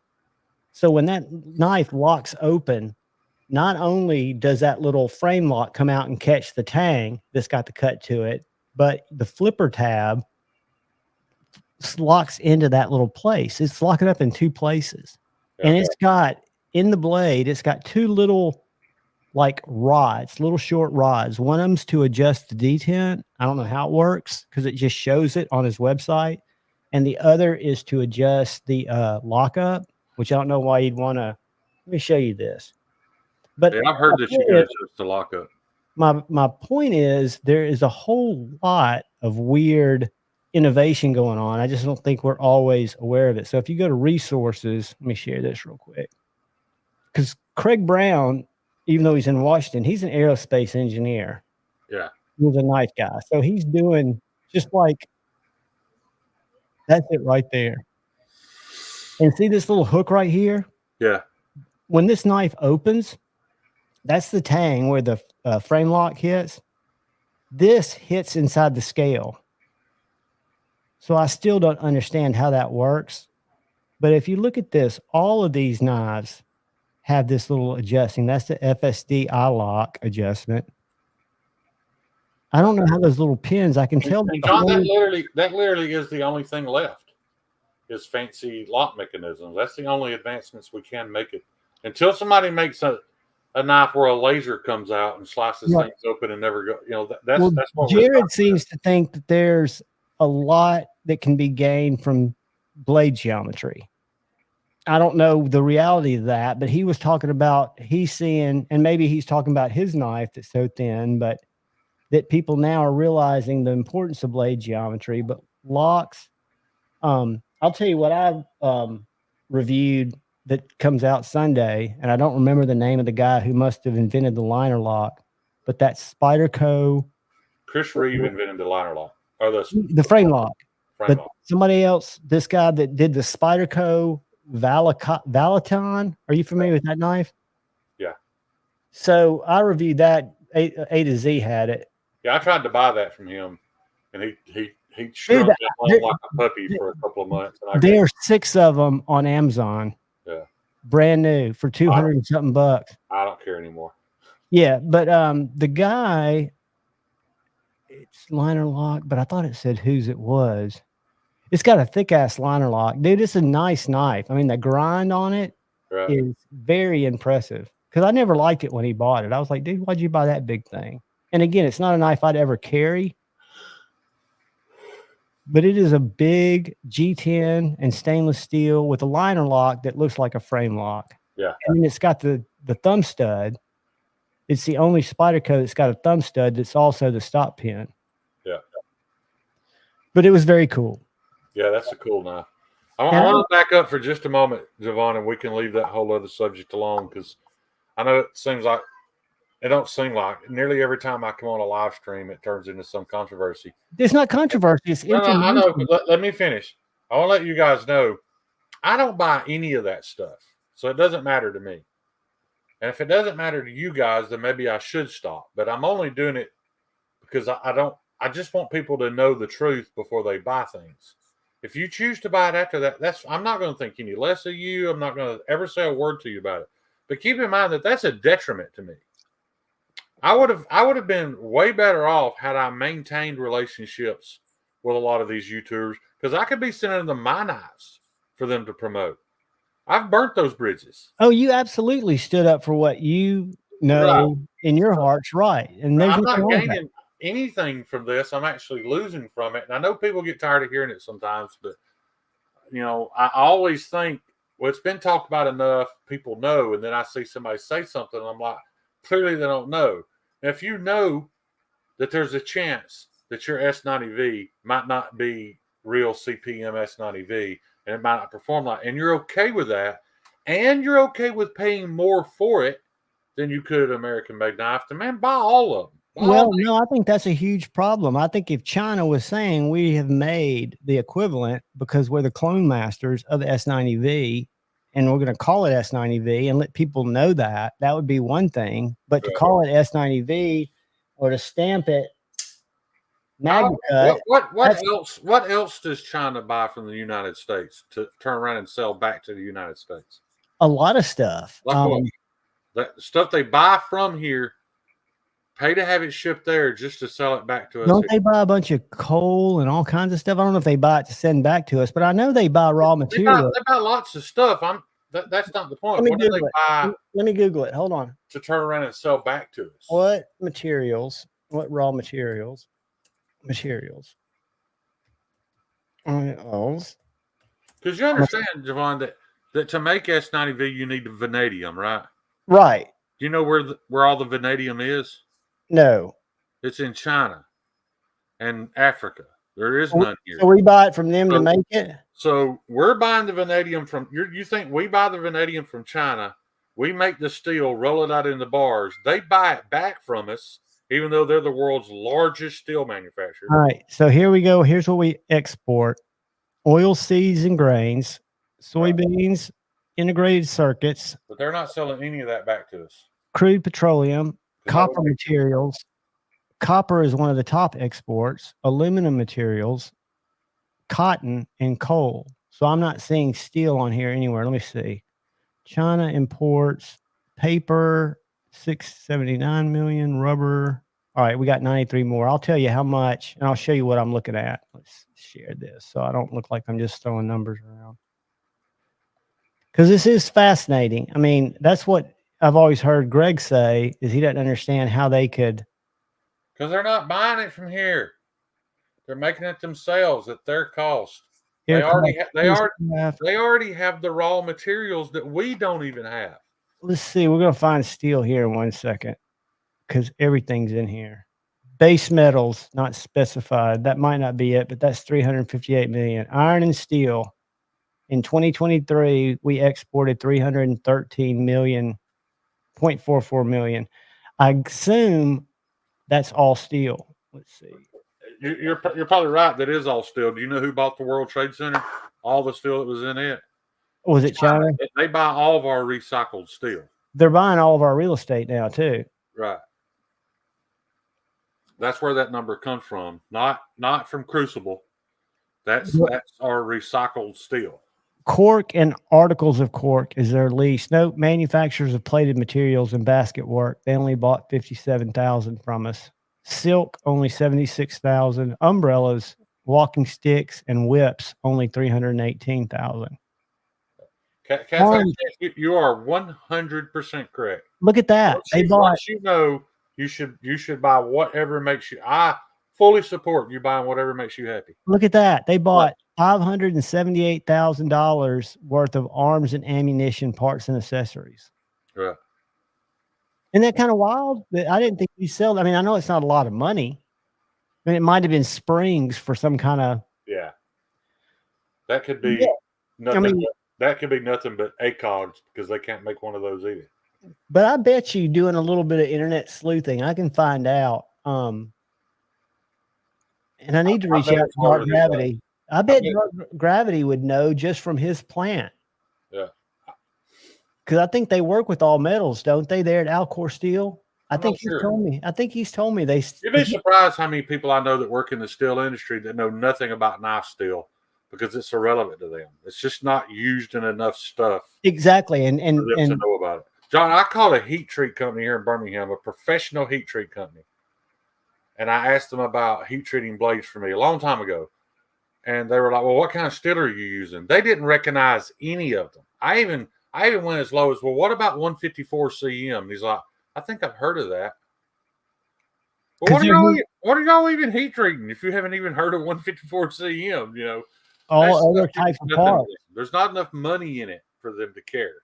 It's just not the reason why you have to really be impressed with people like Alex Steingraber that has CNC machines and he's literally losing money every day because he's making knives on them instead of something more profitable. Right. There's tons of things he could be making on those machines that would make him way more money than his knives do. Absolutely. It has to be a passion or you won't do it. Absolutely. And that's what's, I mean, when I realize how little I'm making, the only thing that keeps me going is the fact that this is the first time in years, John, that I haven't been this mentally healthy in a long time. And with that mental health comes a killer product that you will be raising your prices on as you continue to sell them because it makes sense for you. Like Jared says tonight in this video, because I want you to watch it. I know you will. He goes, "Look, man, I'm not afraid," because he talks about most of these knives cost $150. Right. And then you got to put your margin on. He goes, "I'm a capitalist. You know, it's got to make sense for me and my family. And it's got to make sense for the customer. So I'm not screwed." You know, he kind of lays it out there because there's a fine line, right? You would think, well, if you buy it for 150, you should sell it to me for 170. But those prices don't work out even at scale to make somebody a living, right? Because they've got maybe that is a difference in me and a lot of these other guys is that I don't need this to make me a living. I don't need this to support a wife and 2 kids and pay a mortgage and all that stuff. So, you know, I can't afford to make knives with very little margin. I get that. I understand that those guys. But the point is, then this goes back to my steel toe fucking analogy, is you can also get a part-time job if it's not working out, right? And you can still do your shit. You don't have to depend on. But who's paying the price for that? For that whatever their desired profit margin is, The consumer. That's what the consumer has to weigh, the value proposition. They're not just consumers because strangers aren't buying that stuff. It's those guys in the chat that are in your chat right now, that are in B's chat and Jared's chat. It's these people that we talk to every week and we befriend. But it's just like you were saying about. We're asking, hey man, I want you to pay me $150 profit on this knife, even though that's $20 more than you can buy some Spyderco's for. But it's a certain knife that carries, whether it's a designer that's well known or a YouTuber that you like, people support that, you know, and there's nothing wrong with that. Their knives, like I bought Jake's knife. I bought some of Kevin's knives, not the main one, the stout. I didn't like that one for some reason. But I said this on Instagram, the tall boy is, if I didn't care where it's made, the tall boy is the first knife he's put out that I would buy. Yeah, it's a nice knife. You know, they've got like 170 lost right now. They're not lost. They're just sitting in Georgia. Yeah. Yeah, that's the first design he's come out with that I felt like needed to go to market. But it's so close. But when you compare it to Backpack B's, I forgot the name of it now. His sleek Warncliffe, Devo ain't got nothing on back. Dude, when Backpack people start making Backpack B's designs, it's over. Dog. And let me tell you something. None of these guys can design like Backpack B can. And I'm going to pull his page up right now because these knives because he's so good with Photoshop and shit. Excuse me. They look like actual knives. Yeah. I think, is it the Cosmic Matter? I can't remember. He's changed the name of it, though. He didn't like the name and changed it. Is it this one right here? Hold on. Let me share this. It's got a slight harpoon on a long, sleek Warncliffe. Yeah. Well, this isn't Warncliffe. Hold on, let me find it. No, I don't care for clip points. So that Is would it this one right here? This one. no, on down. Maybe right there in the middle. Up. Oh, No, not that one. this one right here. I think. Yeah. Oh, That- look at that. Look at that hologrind. Yeah. What is he doing these on? And he's doing this. I think he's got the designs laid out for all these. Did you see that little Mokume or whatever backspacer? Yeah. Yeah. Let me go back to that. Those are going to be interchangeable tools on that knife. You'll be able to interchange that to put different little tools there. Kind of like Hinderer's modular backspacer system. Yeah. Where you can get something that's a lanyard tube or that's a screw. I'm a couple of months away. Dude, But that's a beautiful knife. That fixed blade you just showed, he's already given me permission to make that. Let me show you something I saw today. I want him to see that fixed blade, John. Okay, hold on. You were there. Was it? You only clicked on it for a second. Oh, this little one down here? Well, maybe that was it. Back up. Yeah, no. Nope. That's not a fixed blade. Go back up. Right here? Up. Right there in the middle. Oh, yeah. Yeah, he's giving me permission to make that. So those will be coming soon. Dude, that's beautiful. Yeah. I mean, his design language is spot on. You know, he's got 2 Emmys, guys. Yeah. Check this out. And I know you have some reservations of where it comes from. But look at this that I saw today. Not this, but look at this.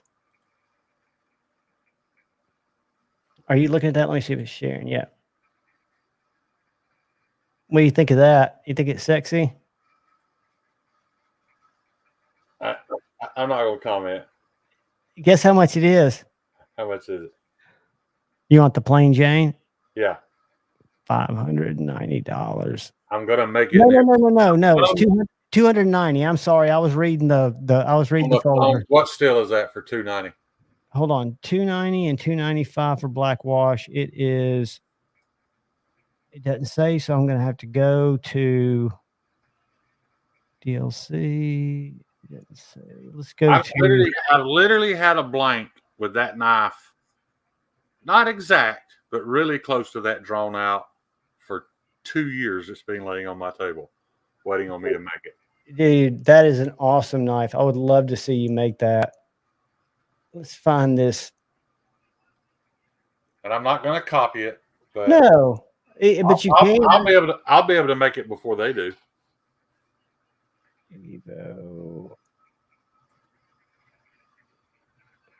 Where is the fixed blade on here? There it is. M398. Yeah. Carbon fiber handles. $295 for that one. Which again is $50 more than Jack Wolf's and $30 more than the Griffin Co. Yeah. And it's a $70 knife made in China. Yeah, $290 for this one. And it's a $70 knife made in China. You know what I don't like about it? The way that the scales sit proud. I like it when the scales flush up. I know a lot of makers like making them this way, shadow boxing them, I guess they're called. Yeah, mine won't sit proud like that. Yeah, to me, they're just more comfortable because this guy, who I think is a really nice guy, Colin McGuire, Mag 10 Knife Works, makes these handles like I like them, and he also makes them thinner. And on top of that, yeah, totally different jam. Yeah, but I've got one much like that coming, but it's probably going to be. I've kind of tentatively scheduled it for December because I've got 2 other designs to do before I get to that one. So are you finding that you're able to kind of keep up with getting out what you want to get out, or you got to kind of I'm doing fairly small batches of each design. Now, if something hits and I have to go back and make more of it, I don't mind doing that at all. But the only reason I haven't started having things water jetted to make it way easier on me is because I don't know what design I need 50 of yet. You know what I mean? I can't afford to have 50 knives sitting on. I've been real fortunate that everything is sold out as I've made it. But yeah, I mean, there will be, I hope every month to be able to drop something that I haven't made before. And you know, if it doesn't sell, then we move on from it. If it does sell, then I'll continue to make it. Nobody listens to Eric. I don't think anything's been done on that front yet. No. Right, Shane? No. But they will be. I mean, Brent is very passionate about it. It's going to happen. He is exhausting every resource possible to see about what he can have done in the United States. And I'm not trying to be his U.S. OEM on his fixed blade, but I would like to make a few. And if he decides he wants to make a batch of them, then I would either be glad to do that or I would be glad to help him get a batch of them made. well, I think you would be a good person to make that fixed blade because you could do it and you would be doing it right. I think the folder, after listening to Outdoor 55 and Jared talk, I'm more convinced that for the reasons we were talking about earlier, Alex is using his passion to let his CNC machine make knives. These OEMs are not receptive to small batch. How would they be though? If they've been in the business for 20 years, they put their house on the line, they did all this stuff to make it happen. Why would they be interested in some YouTuber walking in and say, hey, I want to make money off something you're making. Here's my idea. They've got no skin in the game. There's no reason for them to do business with those guys. That's why I want to get my own heat treat oven as well. That way, if Palmer Connolly decides, hey, you know what, man? I want to make about 10 fixed blades, and I think I could sell them. Did y'all get an ad? Then I could be his resource to make that happen because I could heat treat them for it. Right. And I really think I could actually have the oven next week. Like I got a guy right now saying, order it, I'll pay for it. How hard is it going to be to get your heat treats the way you're comfortable with them? Did you watch Larry Thomas's last video?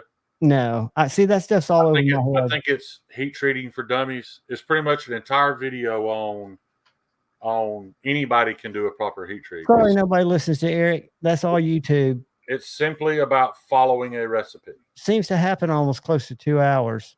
The reason Super Still Steve and Brian Kim and Alex Steingraber are special is because they're willing. It's just for no other reason than they're willing to push those numbers up where other people just aren't willing to do it. The recipe's there. Anybody could do it. Right. They just won't. Those guys will. That's why I set out to use them in the beginning. And if I get an oven, I'm going to be one of those guys that's willing to do that. You can go right now and type in M4 heat treat protocol 64 HRC. And it will tell you exactly how to do it. Right. I was doing this earlier. I don't know if y'all have seen, I know I showed people earlier, Tippy's Knife Knowledge Corner. Yeah. Yeah. What? Jeffrey Dawson saw it, had his 12-year-old son heat treat a blade. It's just a recipe, man. Let's go ask Tippy. Watch this. When I asked her about MagnaCut earlier, she told me what the charts say, and that's what I think a lot of these people are comfortable with. So let's go. What is the optimal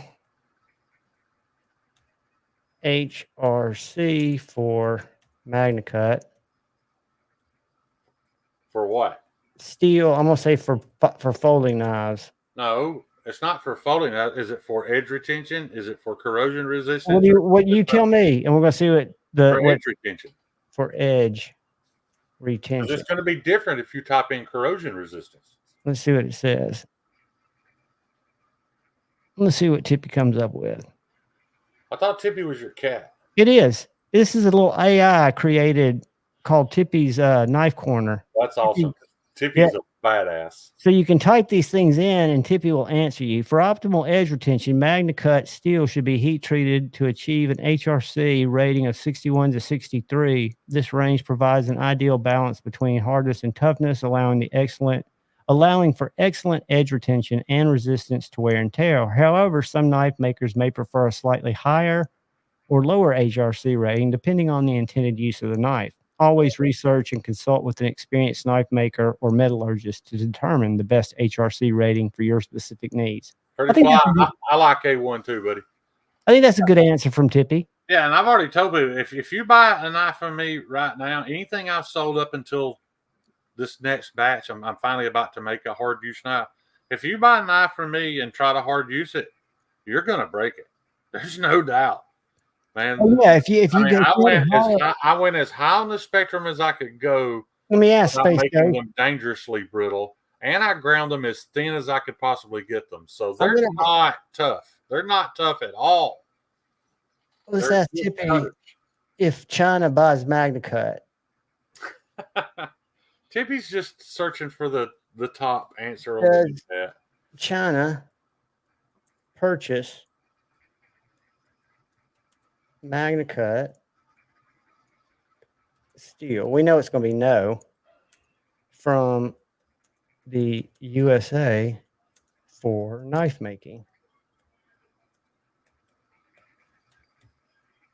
This bitch is quick too. Watch how fast she throws it up there. 1,000, 2. Like I said, ask Tippy the formula for Pachymascus. Jeff, I'll show you an answer. Yes, China does purchase MagnaCut steel from the USA for knife making. MagnaCut steel, such as Chinese knife manufacturers such as Ganzo and Harris, have been known to import MagnaCut steel from the US to produce knives. Well, Tippy does not agree with what we were thinking. I don't know why, but if we go up here, Jeff said, question, whose penis is bigger, Jeffrey's, John's? I don't think that's an appropriate question to ask. I'm here to talk about knives and share Javon's knowledge, not to discuss personal matters. Let's keep this conversation respectful and focused on knives. With the AI cat. Yeah. She's got it going on, man. And what's funny is when you create because I got this message on my phone, do you want to make an AI bot or whatever? And I was like, why not? I was just fucking with it one afternoon sitting on the couch. And so I put black and white tuxedo cat, and it showed me this tuxedo cat in all these areas. So Tippy is sitting behind an old dimly lit table of knives, fucking like this, that's her avatar or whatever. And you can type anything in there and she'll give her a shot at it. But usually she throws it back on. I'm looking for a good free app, one of those where I can take a picture of a knife and it will isolate the knife and add like exotic or good looking backgrounds. D-Backgrounder is the one Cole. There are two. Let me pull this up if I can find it. I don't want to pay $20 a month. No, these are free. But do you have to use it on your phone? I would rather. Okay, so you probably have to go through your browser. So this right here, I'm going to share. By browser, you just mean this is the one when Cole was showing there's several free apps. This Google Images. So this is background remover. So the first thing you do is you upload an image. No, this one just does it for you. Like it'll put a little crosshair on the object you want to keep. Right. It'll remove everything and put like a beautiful beach in the Bahamas in the background. That's going to be $4.99 a month, my friend. At least. I'm paying for. I use 2 apps. Bazaar, well, 3. One of them's free, but Bazaar is the one that I take my backgrounds out with. Yeah. And then Canva's the one I make my thumbnails with. So I can on Bazaar take the background out and let it put any background I want in there automatically. Yeah. But I'm just using the raw image to put on a thumbnail, with something other shit. But to me, it's worth it. I think it's $7.99 a month. Okay. And you could get by. You could get by with just look up Bazaar. I'll put it in the text. Okay. Yeah, text it to me because I will. I'll text it to you after this. I don't like the fact that I can never find a decent background for my knives, and I don't care if it's AI. People know it's AI. I just like to be able to select backgrounds for my knives because I'm trying to bring people to my Instagram. Well, this is the next step, guys. I really appreciate the fact that my buddies are buying knives, but if you can't sell knives to strangers, you can't do this for any amount of money. You're never going to make any money if you're not selling to people you don't know. So I want to use that to try to draw people to my Instagram to maybe attract some people I don't And know. we need However, to my share Instagram is still set to private. which is fine. The reason I haven't changed that is because all the people who were having problem with Instagram putting them in jail had the professional account. That was me. And Right. I changed it and I hadn't had that problem since. But I'm still, because analytics are available now to personal accounts, I'm still not getting people outside of my reach. But if we think about it, if we share your posts, so like if 5 people share your post to their story, you're going to get a lot more reach to more knife people. And they're outside the YouTube community because it's a totally different platform, right? So it's just a matter of doing that organically. And what you could do too, this remove background app thing that's free. Yeah. You could take a picture of like a stump or something that you like, a background that you like, and you could just have that picture. And then you could upload your image. Say you're uploading, let me find an image with the background on it. Most of them I'm taking the backgrounds out. Let's find one. Well, you just got very distorted. My voice did? You look like Bill Gibbons. Who's Bill Gibbons? Oh, the guy from ZZ Top. Oh, yeah, that's right. Billy Gibbons. Billy Gibbons. So if I Dude, what's wrong with your microphone? Can you not hear me? Yeah, but it's like very gravelly. Just all of a sudden. Robot Did voice. Weird. Yeah, it's gone now. I got to So grab see some how water. I just took the background out? See how I just took that background out? Right. So then I save that file and I can embed it on any file if I just use that Google app. So if you took a picture of a stump, Yeah. and then you took the background out of a knife, you could just lay it on the stump and it wouldn't cost you anything. Yeah. I'm crackling. Let me try something, Eric. If I could get Kyle to model my knives in a bikini, I wouldn't have to spend $7.99 a month. You crackling. I think that might have been it. Is that better? Yeah, you've Am I been still good. crackling? No, you've been good for a little bit. But I got to I grab think I was something to drink, thinking- John. Go ahead, grab buddy. something to drink, and when I come back, we're going to talk about something non-controversial. Oh, no, that's not fun, but we need to. Yeah, we need to lighten the mood. Put it behind a paywall. Now we need to make that cash so we can keep giving it to you, if you will. Streamlabs, PayPal, Super Chats, Venmo. All right, I got to put a face with that voice so you guys can see. And I know most of y'all know who I'm going to show you, and you're going to go away. But when Shane comes back,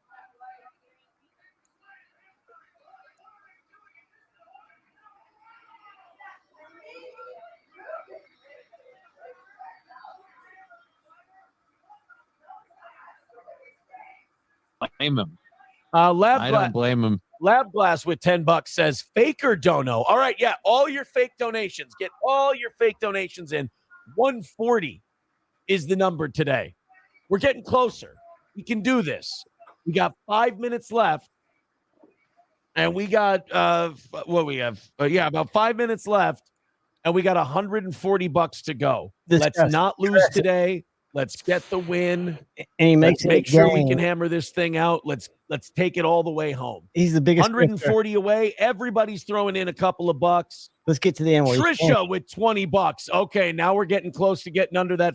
We'll be good to go by 10:30 today. Damn it, Javon.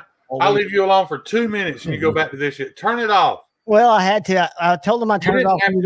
Your people in the chat hate it. Stop showing it. I know. They all hate it. Nobody wants to see it. Stop it. You're hurting your own channel. It's my channel. Are you talking about me or something else that people hate? I was talking about that. That steel toe. Steel toe. Dude, he's going to do 30 days in about 60. I've tried to tell Javon a million times that people don't want to hear about fucking algorithm, but you think that stops him? No. I don't talk about the algorithm. You were talking about it before I jumped in here. I love I Javon talk to about death. my And I tried to tell him- videos don't get views because of my thumbnails, but that It's wasn't the not just algorithm. thumbnails. It's that You hey, said that guys. you switched to a regular account on Instagram, and then you started talking about the algorithm and the numbers and seeing about if people who sees it and this and that. Right, because John, don't make me recap. You can fucking rewind this shit if you go I to know YouTube. I did when you say that because I was talking about because Shane was talking about the But talk about professional keep in mind account. that's what he does for a living, dude. That's Yeah, it is kind of my game, but I now thought he sat there and talked to an AI cat for a living. I do Well, that he does too. now. So now, which you used to could only do in a professional account, when you go to Instagram and look at your post, you've got this view insights. And when you click on that, it shows you. Me telling you that you're talking about it then makes you talk about it. I don't know. There's like no way of stopping this downhill snowball effect. My point is that knife content is not being. I just muted Javon on his own channel. He forgot he gave me the ability to do that. So I can unmute What's that. up, Pocket Metal? But the Not thing much, is, man.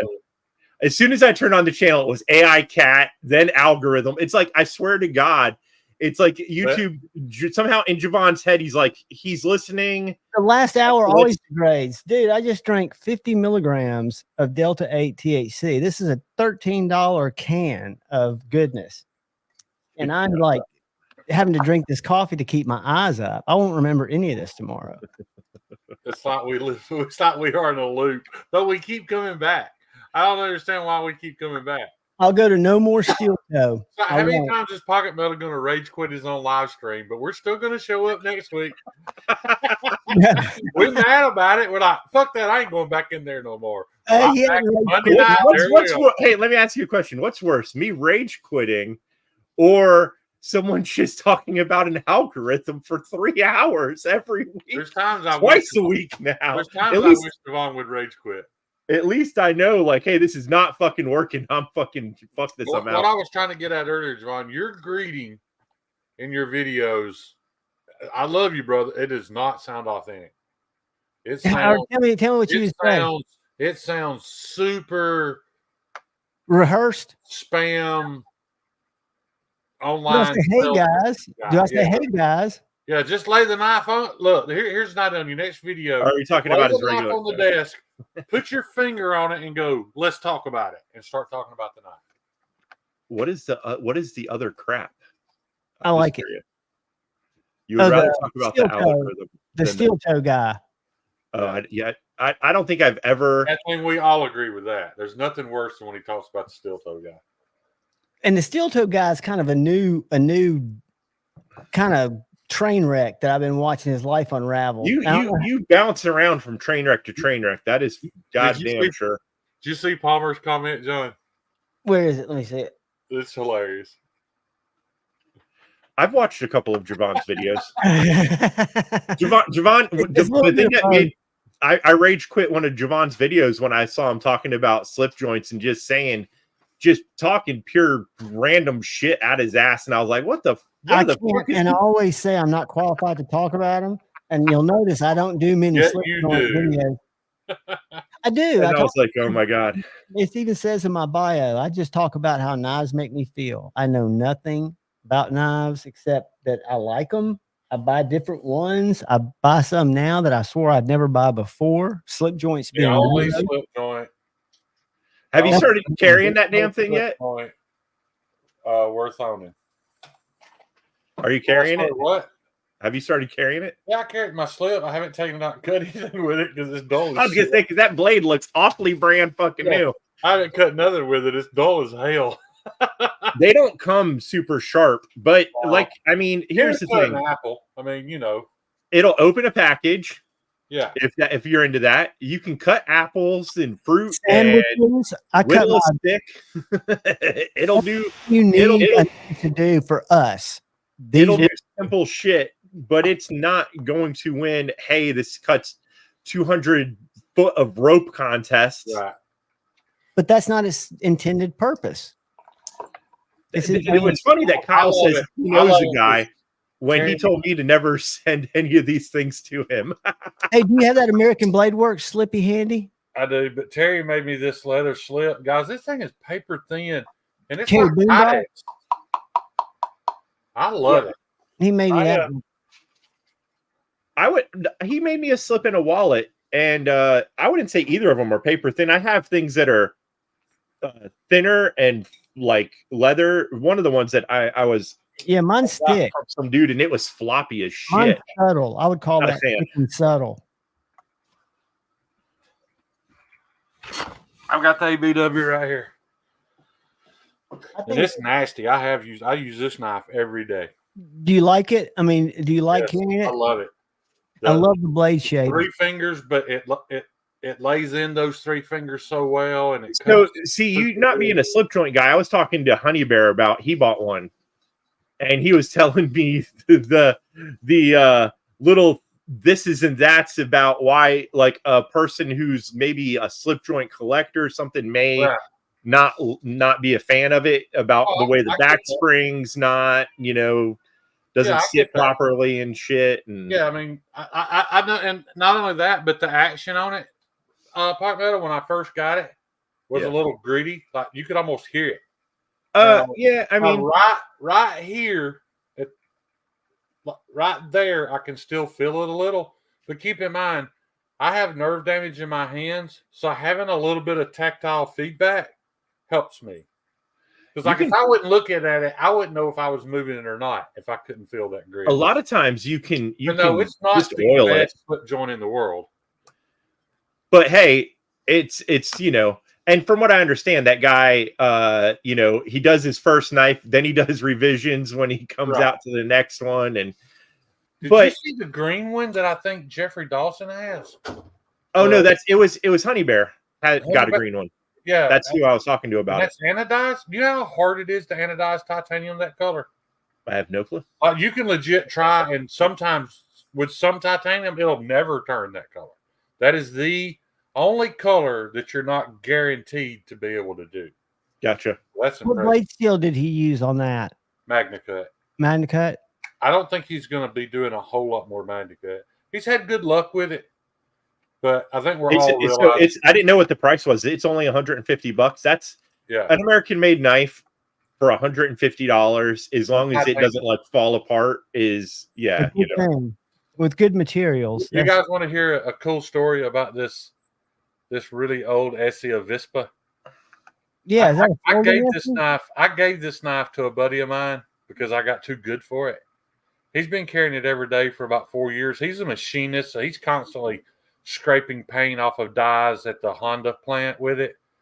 And every 4 or 5 months, he'll call me like, "Hey man, will you sharpen my baby for me?" Now, keep in mind, guys, he also bought my Spyderco Native Chief at S90V. But this is what he chooses to carry every day. A few weeks ago, he was weed eating his yard, and he had to go outside the yard behind his wooden fence to get his little strip of land weed eated so the weeds don't grow up into his fencing. Right. He got back there and could hear like something grunting, like he didn't know what it was, so he got kind of attentive and got to looking. All of a sudden, out of the bushes comes this doe, and her right front leg is just mangled, hanging there. He don't know if it got hit by a car. Oh Jesus! Somebody shot it. Whatever. Is this about to go where he put her out of her misery stories? No, she attacked him and literally beat him black and blue with just her left foot. But pictures of deer going crazy on him. He legit got to a point where he thought this deer's going to stomp me to death. It had him on his back. He did end up poking her with this knife to get her away. And she bad and ran away. I'm sure she ran off and died. He said her right leg was just hanging by the fur. Oh, but the reason I'm telling you this story is because that made him even more attached to this knife because it saved his life. And when he gave it to me to sharpen, I lost it. I have been frantic searching for this knife for 3 days. And luckily I found it and got it razor sharp for him again. So did he happen to take a picture of himself after he got attacked by the No, I saw it. Oh, you did? Yeah, I was just curious if it looks like he got beat to death. It looks like he got beat half to death by a 3-year-old.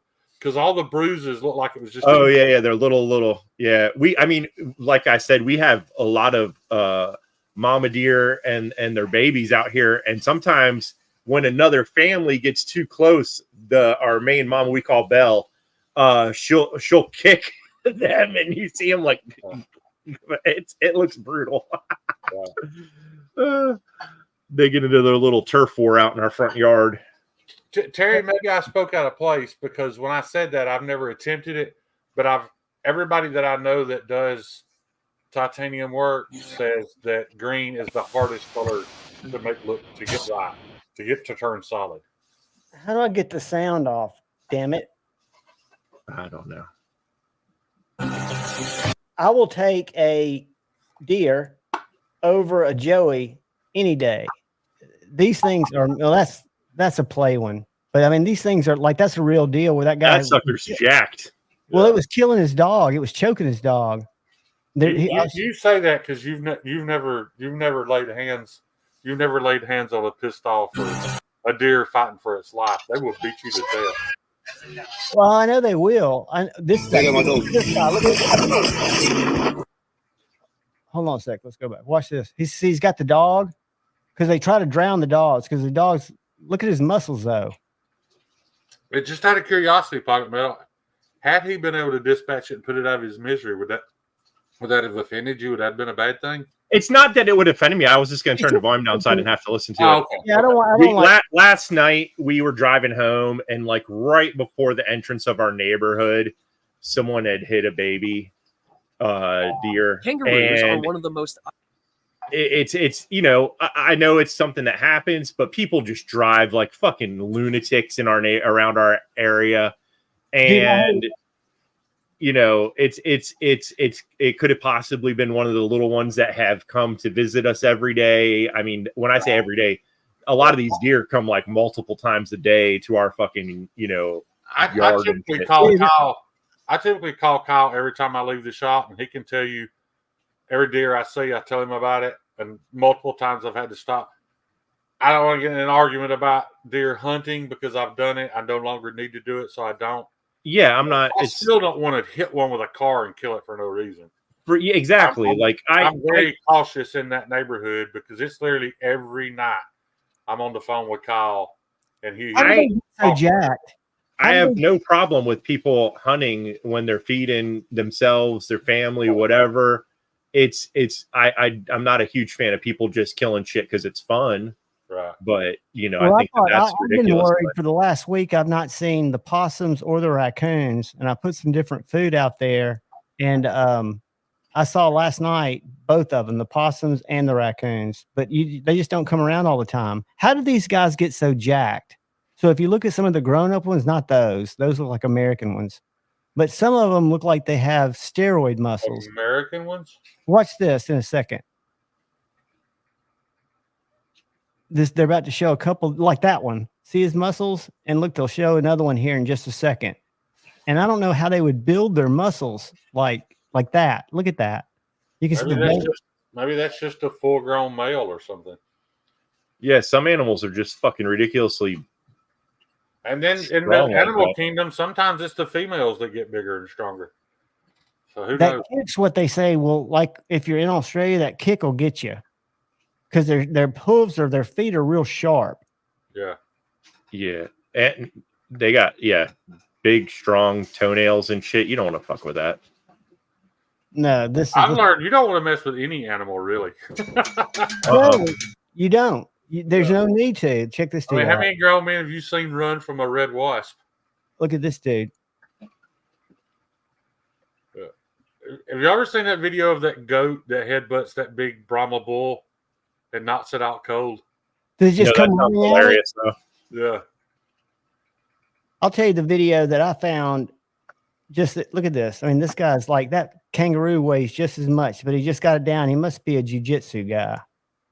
Nah, he's a Subaru guy. In the front there? It looks like a Subaru Brat, but I can't read the side. That's in Australia. There's no telling what that is.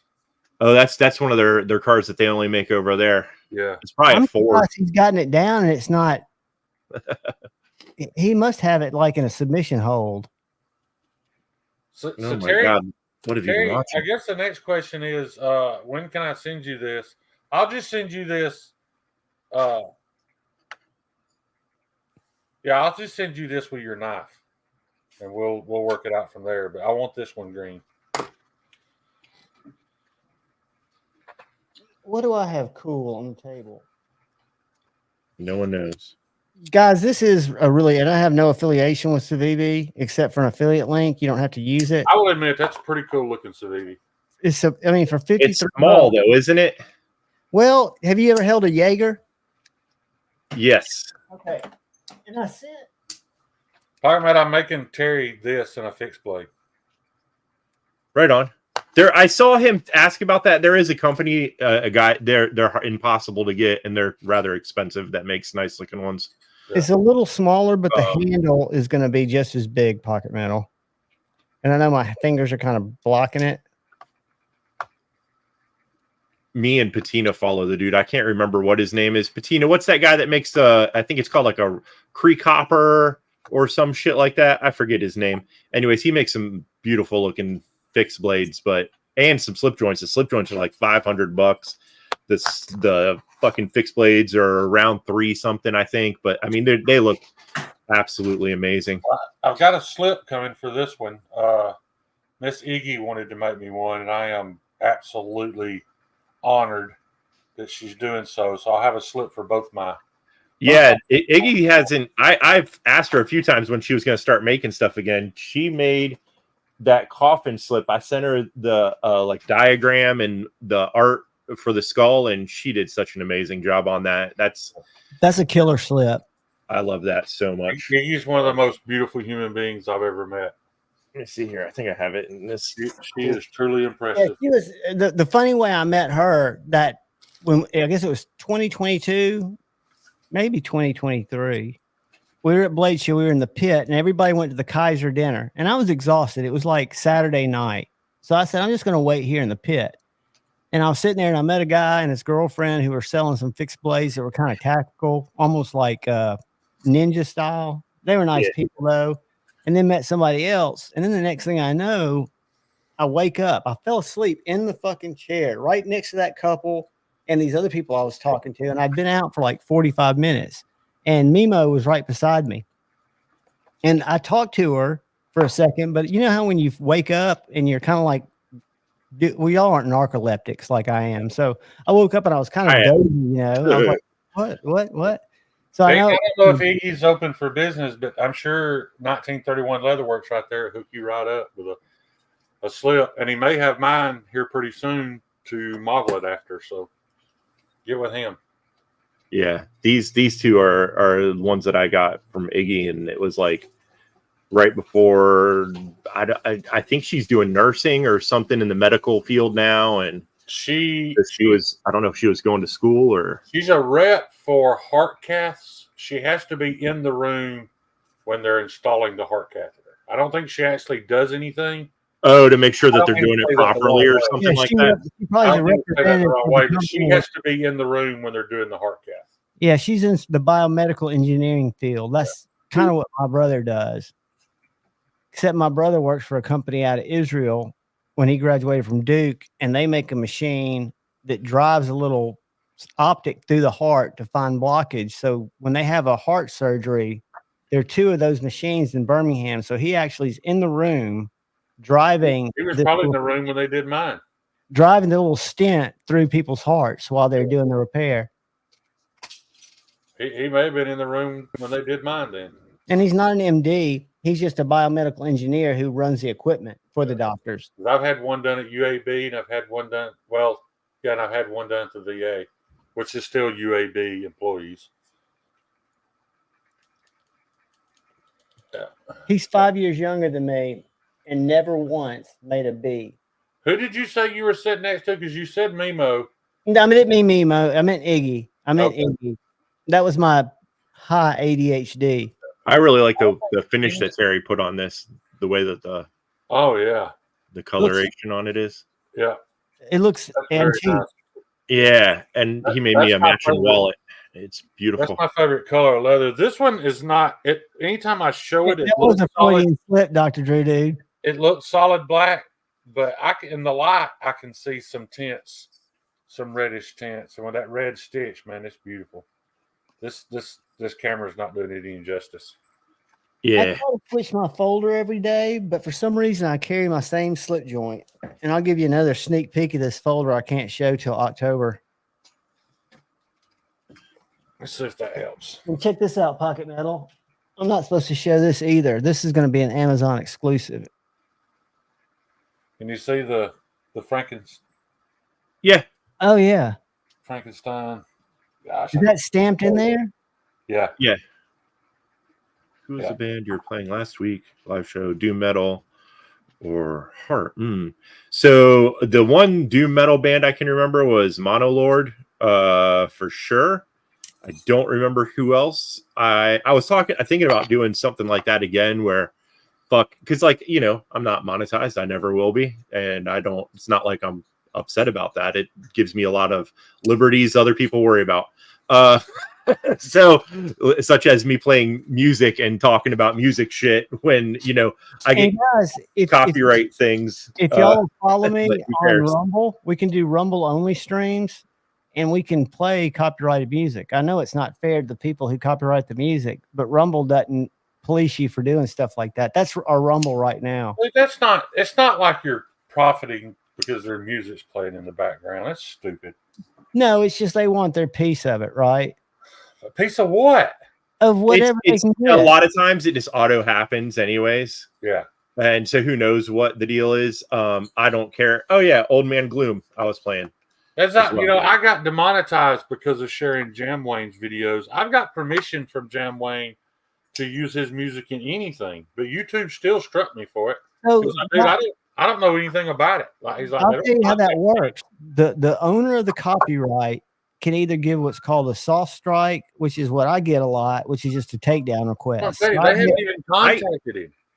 or they give you a hard strike. So the person I got in the softest. copyright can be an asshole and go in and strike your channel, which keeps you You're from not being able listening to to me, log- John. No, He has not heard a word from YouTube about it. Yet they still gave me the copyright strike for using his music. his They haven't music. contacted him at all. They haven't asked him if he It's cared. probably, does he own his music, or does he Yes. have publishing rights that he's given to somebody else? Because it's No, all he done owns by. it all. That's what I'm telling you. They don't even contact those people. It's just YouTube doing it. Well, you They need, don't to want reach to out get to, sued. you need to reach out to Richard, because I want to find out what his Nas Lives planned are, and he has a rep at YouTube. Richard has somebody he can call. I'm not reaching out to Richard. Thank I you. thought y'all made up, and y'all kind of Well, agreed we- to disagreed. We turned around and walked away. I wouldn't say we made up, but I bet you he would. I'm not worried about it. I know just you're telling not. you. I'm telling you, it's not even up to the artist anymore. They just do it anyway. Well, the hard strike. My point is, people. The only reason to hard strike a channel typically is to silence that channel, because what does the creator get So saying, I'm going to take your video down, where they can give you you could not earn revenue on Shane this, said he don't and the care what revenue goes to me. I don't know what happened. I didn't do it this time. Your camera went down for some reason. A third thing which you guys didn't cover is I got a copyright thing, but they were just saying that hey, you used our music, but we don't give a fuck. That's a good one. That's a good one. You didn't have to go in and trim it out, because I always get the option. They said it's okay. The band was, or whoever represents the band or whatever, they recognize the music and they're like, but that's okay. Well, you got to Well, one thing legit. is, I went to So the artists themselves who wrote, produced everything. Yeah. Hey man, my YouTube channel got shut down because I was sharing your music. yeah, YouTube automatically does. They have it a lot. never contacted me about. That's not me But at you all. should have been able to go into your studio and submit a written something from that guy, and it'd be done. And I mean, I know it's a past tense thing now, but that to me, I remember Elmer was whining about it on one of his lives that he uses YouTube music. Big mistake, because they've got a music catalog and he uses it in his shorts. And he got a strike for using the music, and it was a hard strike. against this channel. I use their music in my shorts all the time. I use Instagrams. I don't use them on YouTube. I mean, they provide it for you to use. Right. And Elmer got a strike. Let me see if I can find it. We won't watch it. I don't want to give him traffic. No. I've already seen it. I don't want to hear it again. But you heard him whine about it? Yeah. Good. Okay. So you know what I'm talking about. So, But my point is, but he was using know real if it- music. is that even real? Did that even really happen? Do we know? No, we don't know if it happened. We don't know if it happened. It could have been like those anonymous donations that Steel Toe gets that aren't real, that come to PayPal. Yeah, I don't have the desire. That's what Elmer used, and he got a strike because there's this weird thing with, and I don't know the back end of the music industry, but when they license it to YouTube, it's got an expiration date. And I'm sure YouTube has a program that makes sure that they stay in compliance. But if they let a few slip and it gets Pocket Metal. I was gonna set that right there. it gets picked up by a filter. I just started working on it the other day. You know, That's pooping, painting. pretty cool. What's she holding? You really did that while you were pooping? I do 99% of all paintings while I poop. I got to multitask. That's so awesome. I got to And if multitask. you guys are interested in either, I have a picture of it. I don't know if the internet's ready for it yet. I'd shame yet take a picture of me sitting on the shitter painting. or You a know. little nimble, they're $40 off. You can get one for $40 on AliExpress. You can. That same night. Fucking hell. I only saw a liner lock, and I'd never seen, because the one Grateful Panic got was a liner lock, which looked very much like it. It's the same knife. I'm sure it is. They just I mean, they're going on Amazon now. Yeah. You know, I mean, they're not just on. How many feet does he have to stand on to complain about that? 0, because he sent his design to China, and that's what they do. Well, one of the things that I thought was odd, and maybe I just didn't hear it right. As soon as they stop making money off Kevin and the sales slow down, it should have been on AliExpress. They don't do it while you're at the height. As soon as the revenue starts to slow down and you start selling less knives, Is that on they're leather? going to put it on AliExpress. Nah, it's a rubber stamp I made. See this little thing right here? Okay, so that's a relief cut. Yeah, cut it, you carve it and out of the rubber. Yeah, and you make a stamp. That's Yeah. wild, dude. I'm gonna redo it, but it's Well, one of the things I was going to say is on one of the knives that was one of the creators made, they were not sure when they were going to release it to Best Tech because they were thinking about getting the locking mechanism patented, which I thought, and then send it to Best Tech. They don't. Are we all just part of Pocket Metal's matrix? Are we I think just so. living in his matrix? it's we got the person up here who drives me crazy in one way, and then the person up here who drives. It's like instead of like the angel and the devil, it's the two things. I mean, you Like- should be proud that I legit take time out of my day to look at political posts and go, that'll piss off Pocket Metal. Let me show you that. I love the way that you should be so excited that I spend the part of my Somebody all the way across the country is you're living rent free in their head. Oh, for sure. Yeah. For sure. There's a lot of people living rent free But up there, and it's getting kind of you crowded. guys are the perfect example of debate, not hate. Y'all can tolerate. Oh, I hate the hell out of Shane quite often. I know, but like, Scotch some things won't see him, John. I know, I'm sending him one right now. He's on your Instagram, Scotch. I hope he's drunk. He will I be. hope he's drunk. I don't think I've seen Scotch sober. Not in a while. Yeah. And I saw him driving back from his job site today on Instagram with a dirty truck. I didn't read the post, so I couldn't tell if he was coming back or if he was just back until he's had a very shitty week. So we'll hear about it, I'm sure, momentarily. Yeah. Hey, we've had one viewer on Rumble. Hey, Rumble viewer. Hey, Rumble viewer. I still don't know what the fuck. I'm waiting for it to be a wrestling show or something. Is it Royal Rumble? I'm confused. What the hell's going Are on you here? ready to Platform rumble? I want a cage match between all four of us.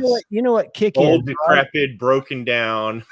You know how Kick was started? Because the streamers were getting banned from Twitch, so I don't Kick even know what was Kick so you could do whatever you wanted to. I know Kick is a platform where grown men were trying to hook up with underage girls at one point. in time. Exactly, but they've been banned from Twitch, other streaming platforms. Rumble is the free speech social platform. So if you look at I will Rumble, say this: if you're uploading videos to YouTube, and you're not just clicking that extra button to upload it to Rumble as well, it takes no more pretty time. dumb. That's It dumb. It takes no more time, and Because we may all have to go to Rumble one day, and you don't want to be that guy that's starting from scratch. So Fuck Javon, you, Rumble. Fuck you. I don't know what you y'all are. clap to Javon for getting in early. I'm trying to pioneer it, and I'm trying to put old videos in and all my lives, and it's just one of those things where nobody watches. I get 10 or 11 views, but knife content, I don't feel comfortable that I'm always going to have a platform. I know it can be taken at any time because I see them taken from other people. That's why my show has nothing to do with knives. Huh? I said that's why my show has nothing to do with knives. I'm just joking. It's not anything to do with why it has nothing to do with knives. I'm just rather bored. Yours has stuff with knives. I know, but you interlude it sometimes. You're like, hey, what do you think about this? And I'm like, I fucking probably hate that, but thanks for showing. you would probably hate it, but I'm sure there are a few that if I sent to you, and I still think you would find some redeeming quality in one of my Jack Wolf. I mean, there's a redeeming quality. Here's the thing. Everyone keeps forgetting that I've actually, right when they first came out, I have held Jack Wolf knives. They're all the same. They just in different shapes. You're right.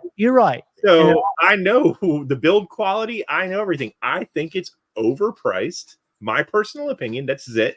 I'm not saying, whatever. People start asking me. They ask me targeted questions and then they get mad when I answer them in a way that they do not like. I'm not going to say, good job on you for spending $300 on that knife. I'm sorry. You don't have to. I'm not looking for. If you harass me about it, I'm going to tell you you're a fucking sucker for buying it. Yeah, but Pocket Metal, none of these YouTubers spent anything on those knives. They all got. You say none of them. They're only like 5 or 6 because I couldn't even get a deal on one. I could get a $40 savings. I was told it was a few more than that. I was told it was like 12. I don't know. Well, it may be, but the only ones I know are Kevin. The only ones I know are Kevin and KC, and then I know that Brandon Thrasher was, and I know Professor EDC is, and I know that Potato Peeler was. Overpriced heirloomy. That's one of my favorite. I'm gonna make me a shirt that just says heirloom. Anything can be an heirloom. That Iggy slip looks like it's heirloom quality. So if it's around in 100 years, it is an heirloom to someone who has it because it's a age that was in the past. That's not true, Mimo. See, that's the thing. Like some people think that I know you're joking with me. It's whatever. But some people really think that all I do is like hate on everything constantly. And that's not true. It's just that a lot of times people think it's hilarious to get me going. And so that becomes like, the game, right? It's not a game. It's just interesting. It's interesting. I always tell you, and you know this, it's just everybody's different, right? And that's what makes it interesting to me. That's what makes Cheeto's name today. Terry, I agree. I will tell you this. I like my little hedgehog that was $150. I think I even got it on sale when it was $125. My Jason up there. But it is this knife right here. I like it just as much as my Jack Wolf. It's a lot less expensive. But you still think the Jack Wolf is worth the money? Yes, absolutely. Come jar could be an heirloom. Because I can tell you why I think how lucky you are to be standing in front of me instead of being inside of this. It's the thought that counts or something. You're exactly right, Ryan. It's a weird. It's so this is a very nice knife. Nothing at all wrong with it. Right. Super slicey. It looks super pretty thin, smooth blade. It looks carbon pretty fiber, titanium bolsters, and then this is the Jack Wolf. Same exact. And 30 years from now, no one's going to give 2 fucks between the difference between either of those knives. If both of these are alive, no, for it to be an heirloom. Then it's going to be over. And if either one of these knives are in somebody's hand, if this knife's in somebody's hand in 100 years, it's an heirloom based on the fact that it survived the test of time. Now, that That's doesn't not what that mean word means. no, but Here we go heirloom again, quality- kids. Heirloom quality does mean Oh fuck! Austin's in here to hear me fucking talk mad shit about Juwan. 1931 leather. You heirloom have to quality. remind me because I'm still not 100% sold on these pink ones. I might put the purple cow on these, but I doubt it. They'll probably be available. And what I'll probably do is just send you the knife with the bolster. See, Reisner, this is yours, buddy. Austin, we were just showing this one off. Here, this That it's a better value is than this one. heirloom quality. That Is that a case? What's the no. difference? All right, What's educate. the difference? Are you serious? No, and if these are around in 100 years, It's and not that's- how long something lasts. What is it? Dinosaur shit lasts forever. No one considers it a fucking heirloom. What I don't mean a tool type thing. What does that mean? Styrofoam lasts forever too. It's heirloom That's quality. not how that works, man. That's not how any of this works. I'm going to pull the definition again. You know definitions change, right? Right, but they're You know always that words the Simpsons used are in the fucking dictionary? That doesn't matter when it all comes down to things. No one says, look at So this tell me thing why that was that mass one's an produced in heirloom. China. It's an heirloom. Tell me That's why not that how this one's works. an heirloom. I'm listening. Why? Yes. It was made by skilled craftsmen in America from a 100-year-old American company. That is a piece of Chinese trash that no one will care about in 10 years. All right. So this is the definition. The first definition of valuable. This came from Austin. Austin had this. This was like a old stock. valuable object that has belonged to a family for several generations. An example: this violin was a family heirloom. Cigarette butts are heirloomy. So there's also heirloom You vegetables. see what they gave as a quality? Do you see what they gave? Say this, guys. Write this down. I hate to say this, but I 100% agree with Pocket Metal on this one. I'm not. So hey, it may not be around in 2 generations. There's If no it's such not, thing as Chinese-made heirloom quality. I don't care. Yeah, it's called a Ming vase, I don't care. and you don't have one. Maybe, And that's it. Maybe those terracotta soldiers, if you could get one of those to put in Yeah, your hallway. exactly, right? a Other valuable than that, there's object. no Chinese heirloom quality. Not saying there's not a nice Chinese knife, but not heirloom. I don't Yeah, know what that it- says. It don't. It is a valuable item that is passed down from generation to generation. See, I'm talking. They don't know they're muted, but that's a fact. Jack, tell your mother. Of a definition. That's the problem with this whole scenario. Is you're Wrong. interpreting what you think that you can't say wrong. I'm 100% right. That's you trying to. Why? No how one can has you yet know? lived long enough to pass down a QSP knife That's or a right. Jack Wolf knife. That's right. So I'm But saying, guess what? yeah, They there was a have caveat, lived long enough to pass down the shit that I'm talking about. but are they and that's the passing down difference. case knives that are made today, that were heirlooms yesterday? Are they able to make a case that's an heirloom today? I think Oh, Jack Jesus. Wolf- Came in right at the right time. We're talking. Yeah. Javon's getting all upset about his Chinese heirlooms. I'm just saying. I'm trying to see how you could narrow. Just say it, such a John. broad Just say it out loud. Say His John, his just say daughter, this is Chinese heirloom quality. Say his it. I wanna hear daughter's you going to say be it. so I'm happy not when she going to. inherits all I that don't crap. know how Pocket Metal stands for this. I'm not going to group or subgroup China from U.S. from this or that. I'm talking about the quality of the product. For We what weren't it is. talking about the quality. We were That just quality talking- has nothing to do with it. It comes after heirloom, dumbass. Heirloom quality means something that can be passed down from generation to generation. See how I quickly agree. Javon divulges into calling someone a dumbass when he I is. agree. That That was wrong. is, That's because my facts weren't straight. I take that back and I No, apologize. you don't. We were We don't watching a football know. game, and Stand, during halftime, stand on I what you stopped. said. If I my stopped in and- daughter's kid, They were arguing about something. Here you go. Look at it. if my daughter's kid has one of these knives and it's still Circling in working yourself. order, it would then be an heirloom. And No, it- it'll be something you get. When you Listen, hand I, that down to your grandchild and start talking about it being an heirloom, Here, John, And Like, your I'm not grandchild old. asks you, well, Papa, who made this? Javon, Tell me I about would the say guy that this. made it. I would Jack say was nice. this I would say this handmade in America There you go. Overpriced. is more heirloom than the Jack Wolf. Oh, by the way, I Scotch bet and you- Things, I I got bet a bone. you- I got a bone to pick with you, buddy. I With bet me? you. I I bet am you the so Jack mad at Wolf. you right now. You have no. You don't even know why. I haven't been this mad at a human being in years. Who, Hold me? on a second. Hold Yes, on. a second. you. Hold What on. have I done? Hold on. Let me take. I've Let me worked take. all week. You acquired I'm coming something. off too.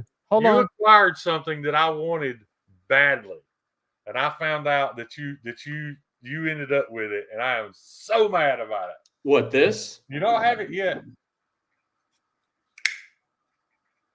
No. I don't have it yet. I was told that you acquired the Sawtooth Dave fixed blade. Nope. He was going to give it to me for my birthday. Dave and I share a birthday, October Yeah. 7th, and we give each other's knives every year. And I was like, dude, oh man, that's your first knife. And he's like, it doesn't mean anything to me. His dad's birthday is October 14th. And we Okay. decided he's giving it to his dad. I got I it. said, it should stay in your family. That's no matter if you're not Because it's heirloom quality It's Food heirloom. Diesel- and it's Food not made in Diesel China. is right. Have Food you Diesel seen is the pictures of it? definition number 2. The definition number 2 is North American, denoting a traditional variety of plant or breed of animal which is not associated with large-scale commercial agriculture. Example: his garden is filled with heirloom vegetables. John, we agree with you that they're quality. We agree with you the Heirloom. all that. You're just trying to make it something it's not, just like he is. No, to me, it sits in my pocket, dude. It Has this means been the nothing fight to all me. night? It'll be in a giveaway one day. I promise you that. Has this And as a been matter of like fact, we got to do a giveaway. what have I missed this week? Oh dear God! Don't ask for a recap. Kyle, I've got You're gonna make me, $10 you're gonna on make me go Sawtooth back Dave. and watch this shit show to see what because I came on, like I said, the Nebraska played Friday night, so I forgot that, so I couldn't do anything. Family were watching the game together, and during halftime, I stopped in for a second, and Javon and Shane were talking about, I don't know, shilling or something like that, or links, or, and I said I just Hey guys, maybe remember, if you they'll want to still help be the on channel- when the game's done. If this you want to help this the this channel, this you old have Girl to- Scout knife is 100 times more heirloomy than any Jack Wolf knife will ever be. Venmo. You know what? Because of you, Pocket Metal, though, you sent me a guy on Instagram who does slip joints. Richie, Yeah. Nemo, me Yeah, too. Richie My Handmade family knife. passed down Yeah, heart those disease look amazing, but they're never for sale. and guilt. A lot of them are very hard to get. Like they'll do drops. Mike Moore, I think Mike Moore and Mike, he does like almost every day now, but they go quick. Who else? There's a few other people that do it that way, and they go rather fucking fast. One of the things that you probably might have to reach out is message someone and be like, hey man, I really like your work. How can I get in on this? How can I, you know what I mean? It doesn't hurt to fucking try to get in and be like, hey, can I get the third next one? Can I get on your list? What Kyle, have you? I traded If you're interested in something. for 3 Jack Wolves, and Oh, that's yeah. when I send a Pocket Metal for payment. Since we waited so late, we're just going to do the StreamYard giveaway. All right. So you kids just drop that in. This is Shane. You want to check out this? This is a nice knife. Y'all register for this. It is I never get gifts or anything. I don't ask for anything, but one of my buddies that I buy, sell, and trade I knives don't think I don't think I can type in the chat. he sent me a car mount. I Yeah, guess I'll he's type in trading and I'll for play my for crash you. or something. Night Boys member for 8 months. I'm sorry to hear that, Buddy, Nemo. howdy, buddy. Good to see you. Well, this looks complicated. Is that really loud? Mimo, I hope you don't Not think really. I hope you don't think your jokes have gone unnoticed. I've seen them all. They were all bangers. I try to highlight them when I see them I come up. apologize that it's been so chaotic. Nobody could pay attention to them. What's someone my asked brain is is like just- cold steel. Oh, what Javon's giving away? This is what I'm giving away tonight. This was donated to the channel by Chris229, and I gave away the other 2 knives. He donated 3, and this one's been in my case. This has gotten almost right over 1,000 views, and it's a fantastic knife that I was not even aware of existed. It's about $58 on Amazon or at Blade HQ. It's AUS 10, G10. It's super thin, regular lockback, but it is drop shutty. Javon, Kathleen said her headphones just blew off her head. It is loud on my headphones too, Kathleen. I'm sorry. I won't push that one anymore. If I turn it down, I think we're much better. Let's blow up a missile. Can Javon get kicked out of his own live stream? Yeah, watch.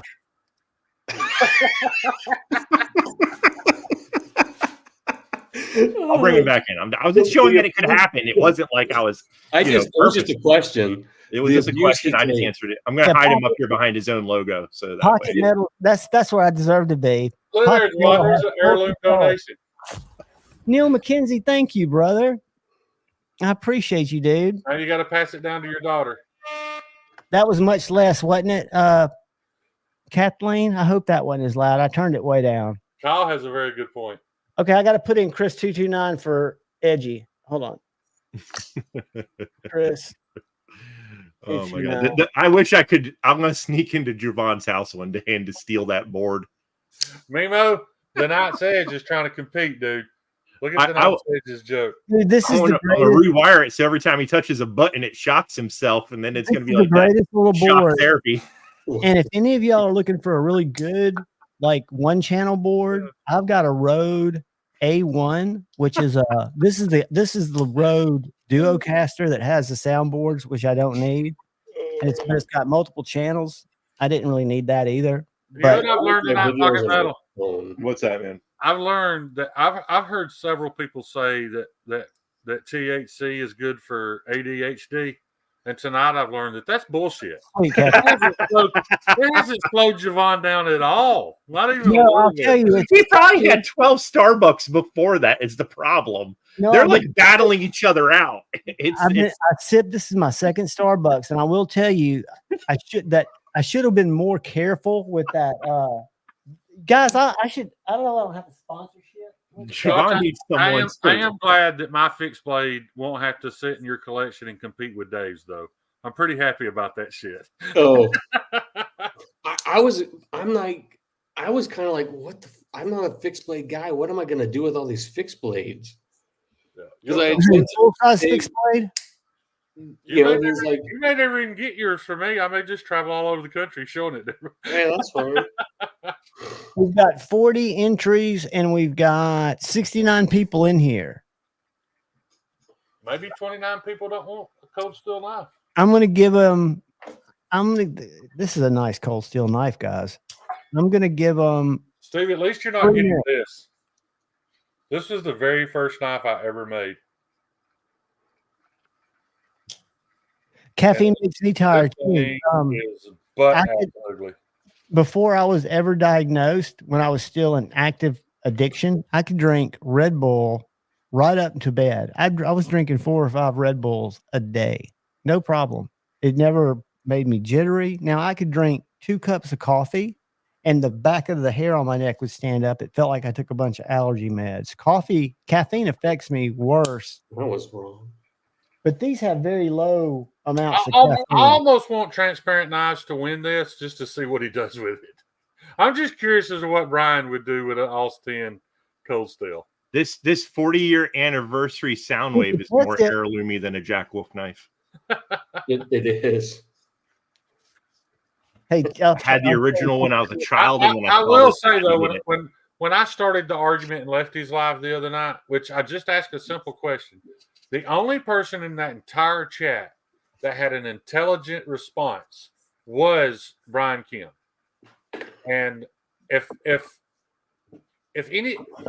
Ben had answered the way Brian answered, it would have shut the whole conversation down, really. I would have just accepted that. But the heirloomy hat, Palmer, is sitting in the job trailer. Did you say I had a rough week at work, Javon, earlier? Well, your picture, your truck was all dirty. Oh no, that's just work. That's John, just you gotta get out of the house, dude. Yeah, that's just how farms get when they're harvesting.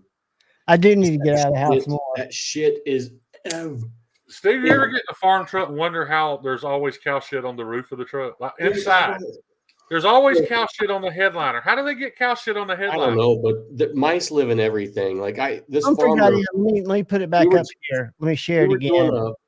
I said I needed a trailer to put his old. We were pulling a floor out of an old bin, and I said I need a trailer to put your old floor on because he doesn't want us in his grass. I mean, like, who puts grass next to their grain bins? But anyway. I get in this fucking old dump truck he brought over, and I'm trying to figure out how to start it. Like it's one of those ones, the key's way over here. I'm like, what the? And the mouse runs across my feet. I'm like, what the fuck? Yeah, that just always gets you when a mouse. You ever watch those videos of the guys that take the thermal scopes to farms and just to shoot rats?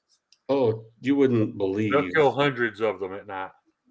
I'm gonna dip out, kids. I'd rather just grab some pizza. Y'all have a good evening. I don't know if you'll be here when I get back, but love the furries and tell Shimiette we said hey. Have fun being heirloomy. Make America great again, buddy. It's good seeing you. Look at this heirloom. I can remove Javon, but I can remove you too. Of a Chris Reeves sticker. I thought I was sharing, but I'm not. Hold on a second. All right. Pocket Metal, have a good night, brother.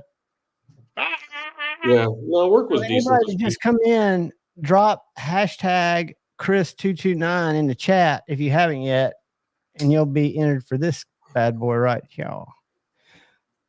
This bad boy right here. No, but I'm gonna do a video tonight, and it's not a shield video. Oh, whatever. No, it's not. I'm just gonna. I think these knives, even though you're right, you can get one on Amazon, but these are legit, and these support John, and they're $40 off. And this right here is my favorite EMP EDC knife, the relative. That's the ugliest one they make, John. But Shane, it's got the best action, which you wouldn't appreciate probably. It's so ugly. That the EMP EDC whatever was actually a really, really good design. This one right here, made that shit. Yeah, that's a nice knife. See, I even like the thick boy. I bought it. I like the thick boy better than that. But I'm not a fan of clip points.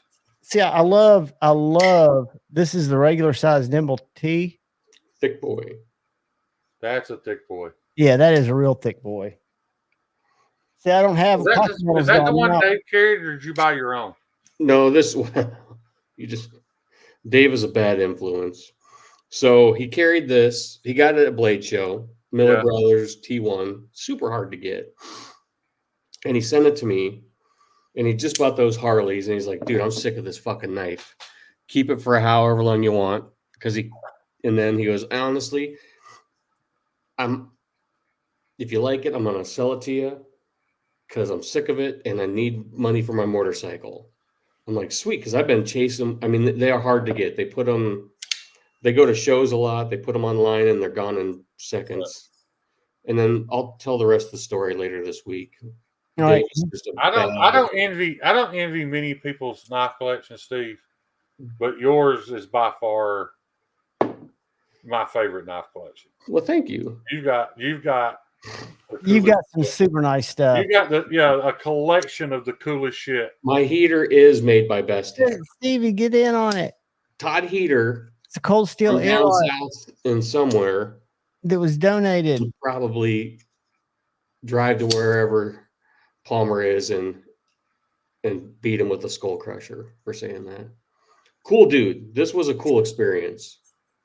You do have cool knives, and you got unique knives. And a lot of the stuff I see on Satu's channel, that's why I love watching them on Sundays. They're things that I've never been exposed to before. Makers, styles of knife, and things that, I can't say anything because I was never attracted to this knife. This knife never did it for me. That knife is what made me love knives.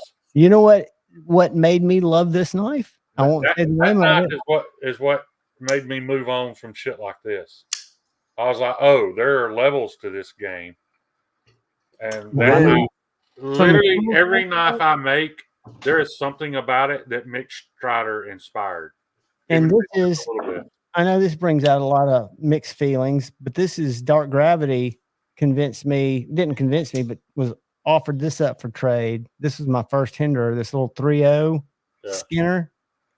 And at first, when I saw it, when we were at the first Nashville Blade Show, I was like, it doesn't do anything for me. And then he said, I saw him a week later in Huntsville. I think it was when we had lunch, Shane. They're not. He said, carry it. And I carried it to Blade Show. It looks full size in your hands. Huh? It looks full size in your hands. I like the 3.5 better. I thought that was a 3.5. No, this is a 3.0. That's what I'm saying. In your hands, it looks like a 3.5. It fits great. I mean, little knives fit my hands very well. Paul Mott, I'm looking forward to that, dude. Anything Sawtooth's interested in. I was a little surprised at Sawtooth's infatuation with Doom's knife. I mean, I know part of that was him being nice, but I just don't get into that much fantasy. Like when you do a whole lot on the spine, I always think, man, the spine's the most unnecessary part of the whole knife. I just didn't understand all those.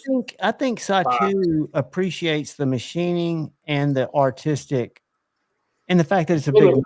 And I think he likes Doom. Yeah, I think a lot of it's that too. What's cool is Donnie he commented on my video tonight.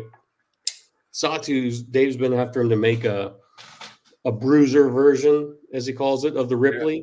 Yeah. And he's like, he's wearing me down. I said, hey man, I'm excited for my Ripley, but if you do the bruiser for Dave, I'll buy one too. So yeah. I'm just stoked to see what he comes out and does. All right, guys, everybody get in that wanted in for this Airlight. It's in great condition with the fresh edge on it. Dr. Drew dude just said I have a Metal Complex vibe. Do I? I don't know. Come to you, Richard. I don't know if I have a I never got that from you, but I've known you kind of differently. Is it? Do you watch my Instagram? Is that where you're getting it? My work gloves. Put hashtag holding a knife compared to him with white gloves on holding a knife. I'm running it, brother. Here we go. Do it. 5, 4, 3, 2, 1. Good luck, everybody. God, I hope Brian Kim wins this knife. I pry with my knives for fun at work, and someone insults him, so he breaks a tip off of his level on up to show that he. Congratulations, level on up. Didn't Level on Up have a channel that for a little while? Is he still doing content? Let me check, dude. One thing at a time. You are on a roll, level on up. I'm gonna drop in. I'm gonna throw my email address in here. And if you'll email, I've got to send some stuff out tomorrow anyway, and I can send this out tomorrow. You just have to email me tonight. John, I am proud of you that you fixed your delivery game. I've gotten on the ball, dude. That was you don't know how much grief that put me through. I guess you do, because I talked about it and apologized all the time. I would sit here. Y'all been on me about getting pirate ship for months. Well, you've been and Shane, it's the easiest. You save money. I mean, the bad thing is money for how many knives I ship. The bad thing is you can see how much you spend, so you get a running total. Yeah. But I guess at some point maybe I can use that as a business expense. But level on up. I don't want to know what I spend on knives. Do you think knowing what I spend on shipping is going to make me feel any better? No, but for me, Shane's been in my house. He knows where the table is by my door, and I've got in the dining room, my little studio. So I'd be having a Friday night flicks, and at the corner of my eye, I would see 6 boxes piled up from 6 Friday night flicks. And I was getting ready to do a giveaway, and I saw I felt like Cole. I'll just leave it at that. Cold Steel. They were looking for a knife. I thought this was funny. In one of the pass around groups, and I don't participate in the pass around groups. I got this. I'll be right back. All right. And they were looking for a particular knife, and Cole's like, "Oh, I've got it." And they were like, "Dude, the last time that knife was seen was 7.5 months ago." He's like, "Yeah, I've been busy." pass around the idea of that is if your only thing is making YouTube videos. well, the pass around thing is you sign up for them through Slack, and then the goal is to keep them moving, right? And they get back to lefty. So the goal is there might be 8 people that sign up for a knife. For me, it's just logistically with the way my brain works. It's not. To me, it would be more trouble. Now that I've got pirate ship, it might not be as much, and I might need to do that. But you don't need to keep them for a week, for 10 days. And I don't know, for 7 months, and Cole just forgot he had it. Honest mistake, dude. I get it. But to me, it's just kind of crazy that you would not know what you had in your house. But that's because I don't deal with a lot of product. Most of my stuff that I've reviewed until recently has been from my collection. And the reason I'm not reviewing a lot of knives that I'm buying is I'm not buying any knives now. I'm buying little pocket drones to terrorize my cat with. Check this out. What's a little Medford? Did you say a little Medford? I don't know. Palmer said little Medford. Little Medford.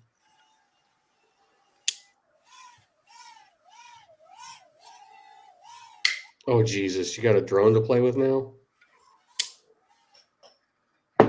I just successfully landed it without crashing it. Yeah, I've got one that I fly outside too, dude. It's got a little camera on it. You just fly it around the cemetery? Exactly. And I fly it up as high as I can and try to get as much of the cemetery as I can. Because, dude, I've got some serious wildlife over here. I walk out at night. Paul Mike and Palmer, what are you talking about? I've got bamboo in my backyard. So I walk out the other night and there's a freaking buck and 2 doe just eating bamboo. They saw me and they scrammed. Well, what I've been trying to do, because since I've not been working, my activity level's gone down and I've noticed it in my hips. So I'm starting to walk every night, like at 12:30 or 1 o'clock in the morning. I'll take my flashlight, my piece, and I just walk around the block 1.5 miles. Cause I see shit, man. And the other night I heard clunk, clunk, clunk, clunk, clunk, clunk, clunk, and it was a goddamn deer running down the middle of Cambridge, the road beside my house where you park, Shane. Yeah. Jumped the wall and went to the cemetery. Didn't even check up. So I'm convinced, because I've seen in my yard a huge hawk that looked like an eagle eating a squirrel. I've seen raccoons that eat off my porch, possums eat off my porch. The cemetery, if you know how big it is, land area. Yeah. I mean, it's a huge, think about the wildlife. I've seen coyotes in there. So walking late at night has been pretty cool. I take my laser emitted projection device, which shoots a super bright light. But what I found is it's too bright. It scares the deer. Where if I'd had my tri-flood when I shined at them, they probably would have stayed still. But since I had the laser, it was hardcore. Well, guys, we've been going over 3 hours. I've got to rescue my drone. Scotch just got here. Who did? Scotch and things just got here. I got in a fight with a cop today. Did you? A verbal fight, or did you get like physical? Not a fist fight. It was a verbal fight over the phone. I was so fucking pissed off. What happened? Is it somebody's ticket, daughter's ticket? So I had to get my truck in for service, and they weren't open on the weekends. I'm like, God damn it. So I called and they could get me in. So I'm like, all right, hey guys, you want to take off early? And of course they're like, what's that beeping noise? I'm trying to fly my drone over to me. So I drive, we're 2 hours away from home. I drive an hour to the dealership, and then I'm still an hour and a half from home. And just as they get done with the truck and I'm paying, and I get a call from my guy, and he's like, hey, I got pulled over. I'm like, okay.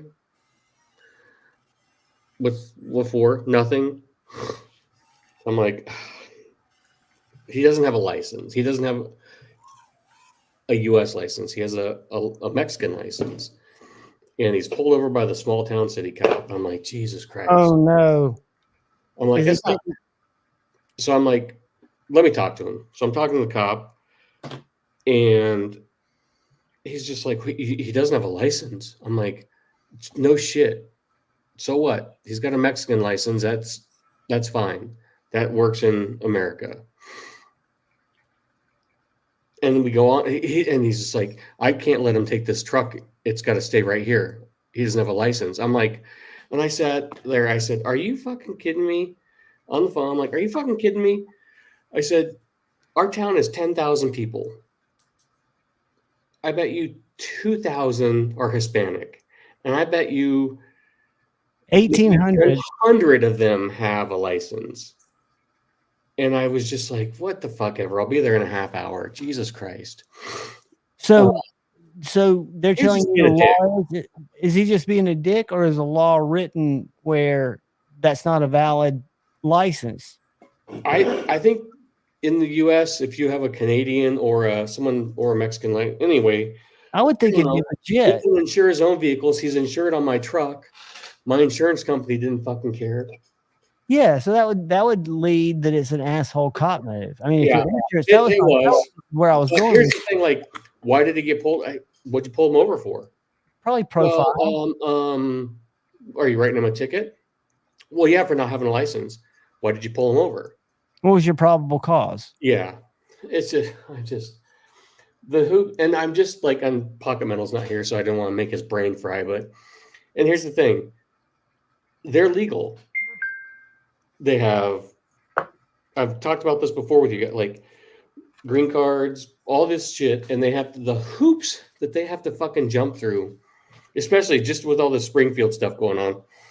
With the hoops that these guys have to jump through to be here legally, when it's easier if you were just here illegally, you would get all sorts of benefits and shit. It just drives me fucking crazy. Well, you've got to have faith that everything's works out, right? That Yeah. things happen. That it's my hat's off. I've just hired somebody to do lawn care up at my dad's. So I happened to pass them because I've been looking for a landscape You're right. company. Nobody called me back, and I bumped into this dad and son, Rodriguez Lawn Care. Really nice truck, nice equipment, but not super shiny, fancy. And they were up there at like 6:30 finishing up a job. It doesn't get dark till about 7:15 here. So I talked to them, called them the next day. They gave me what I feel like is a great price. It's less than I would charge to cut his grass, to blow his leaves every other week. And they gave me a great price if I want to put the lawn in. The thing is, I don't think I want to put the lawn in till he, kicks up grass himself. Also, on up. I'm going to print that out tonight because I got to send something else out. It's on bearings, and after carrying it at work, it's just getting gritty. That's not a Medford. What is that? It's a Todd heater.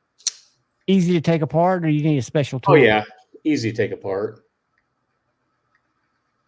Interesting. And the reason I get you to email me Level On Up instead of DM me is because when I go to Pirate Ship, I drop your email in. Like right now, I've got a package that's stuck in the hometown of the guy where it's supposed to be delivered, but it's been held up. And there's a lot of mail being held up all kinds of places. But you'll get tracking too. And if for some reason it doesn't make it, a couple of week and a half or so, and usually it gets there in a few days, I can put in a check on this mail request through Pirate Ship, which is another good reason, Shane. Pirate Ship, the only thing I can't get it to do or figure out to get it to do is print a stamp. Like if I want to send stickers out. Steve, I was distracted. Was that heater? Was that yours? Yeah. I don't want to put any pressure on Donnie, but I ordered at the same time I ordered my Ripley. Just kidding. I fucking love Donnie. I want to be able to meet him, take him out to dinner. You guys want to hear why I want Donnie Bless to be successful so bad? I met him. No interrupting. Let me tell the story right quick. This is why I want Donnie Bless to be successful so badly. It's in spite of somebody. When Donnie Bless started making knives, he reached out to a YouTube content creator. He wasn't asking him to do a video. He wasn't asking him to promote him. He just wanted him to look at the knife and give him his opinions on it. And The guy said, "Has anybody else had this knife?" He was like, "Well, yeah. I mean, I let my buddy said Stevie check it out." And he was like, "Then I'm not interested because it won't do anything for my channel. I don't want to look at your knife." Was it Nick That's, Spaz? that is. No, it was Jared Neve. Are you fucking kidding me? No, I'm not kidding you. You guys talk all sorts of good stuff. I've always thought He's good the stuff. nicest guy ever. When's the last time you heard me talk good stuff? I don't know. Maybe Been a while. yesterday. That's shitty, man. That's wasn't what, willing. when I get on the whole China thing and that it's more because these YouTubers push this shit and tell you it's how many. The entire industry wouldn't exist without them. No, how can every knife from China be the greatest knife ever? There can be. Exactly. And maybe that's why I can't get. That's why I can't stand some of these guys. It's more of a YouTube thing than maybe a Chinese knife thing, honestly. But I think that's kind of grouping a lot of different type of personalities together. I think. Have you ever heard anybody on YouTube to say the Chinese knife is bad? Yeah, I've said they're bad. But other than me, yeah, I've heard lefty shit on all kinds of knives. Yeah, but they still says, "Where's my fucking little pilot?" Anymore. He will not shit on a knife. Maybe not anymore. Business with. If he's doing Yeah, business with him, he won't talk about the edge hitting the stop pin when it's happening right in front of our very eyes. That's when I lost all respect for that man's opinion. I still have some respect for him as a person because he does do some nice things. Well, I can tell you. But when you discount the fact that a blade is hitting a stop pin, that's to me. You won't talk about that company just because they're currently making your knife. You're ruined. Your opinion is no longer valid about anything. You have ruined all credibility. All you are concerned with is getting money from these people over here in the chat. Dude, I'm super psyched to get my knife. I do not disagree with anything you just said. Wait to touch that. I can assure you that I'm actively, and I'm getting nowhere. I mean, I don't even get emails. I can't get Civivi, and I've talked to that West dude, the steroid guy, and I can't even get him to talk to me. Kaiser, West, that's probably why. His name's Seth. You're probably emailing the wrong person. Who knows? Maybe it is Seth. I've sent him. I've got a stock email that I think is pretty well written. It was assisted by AI, and then it was kind of tailored by me. So I edited an AI email. So okay, you want to hear something funny then? You tell me how. Hold on. Sorry, I'm just at my watch. You said you can't get anybody from Civivi to fucking email you back? No. So what I've done. My email. I have never bought a Civivi knife in my fucking life. Why do I get emails from them? How did they get my email? Because you've given your email to someone. Yeah, Blade. I don't know. Yeah, if you give it to Blade HQ, that is considered data. Data is a commodity. Email is one of the most valuable pieces, but they don't know it's your email, and all you have to do is go to the bottom. I've done it. I've unsubscribed. What bothers me, and everybody's guilty of it, and I feel like if I don't talk to them, I'm really not doing them a favor. Let me go here and share this and show you what's the deal. Why do I've heard? So I've been out, like I said, with work and stuff, but I hear you guys talk about it, and you go through your feed, and sometimes I see it. Like right now, it just depends what I'm watching. But what's with this? Everybody putting their face on their thumbnails. Why? It is. I've done it twice with like laser eyes just to be funny. I don't. But why? It make it? Oh, it already came up. The algorithm says no, that. Supposedly, are you serious? I thought it was funny because I've heard people talk about it, and then I was listening. Maybe it was Javon Sit and Spin. You had Stevie on, and he was talking about someone that was soft or didn't like. I don't know. Yeah, I know who you're talking about. Okay, was that too? It was right when I was trying to go to bed, and I was like, "Wait."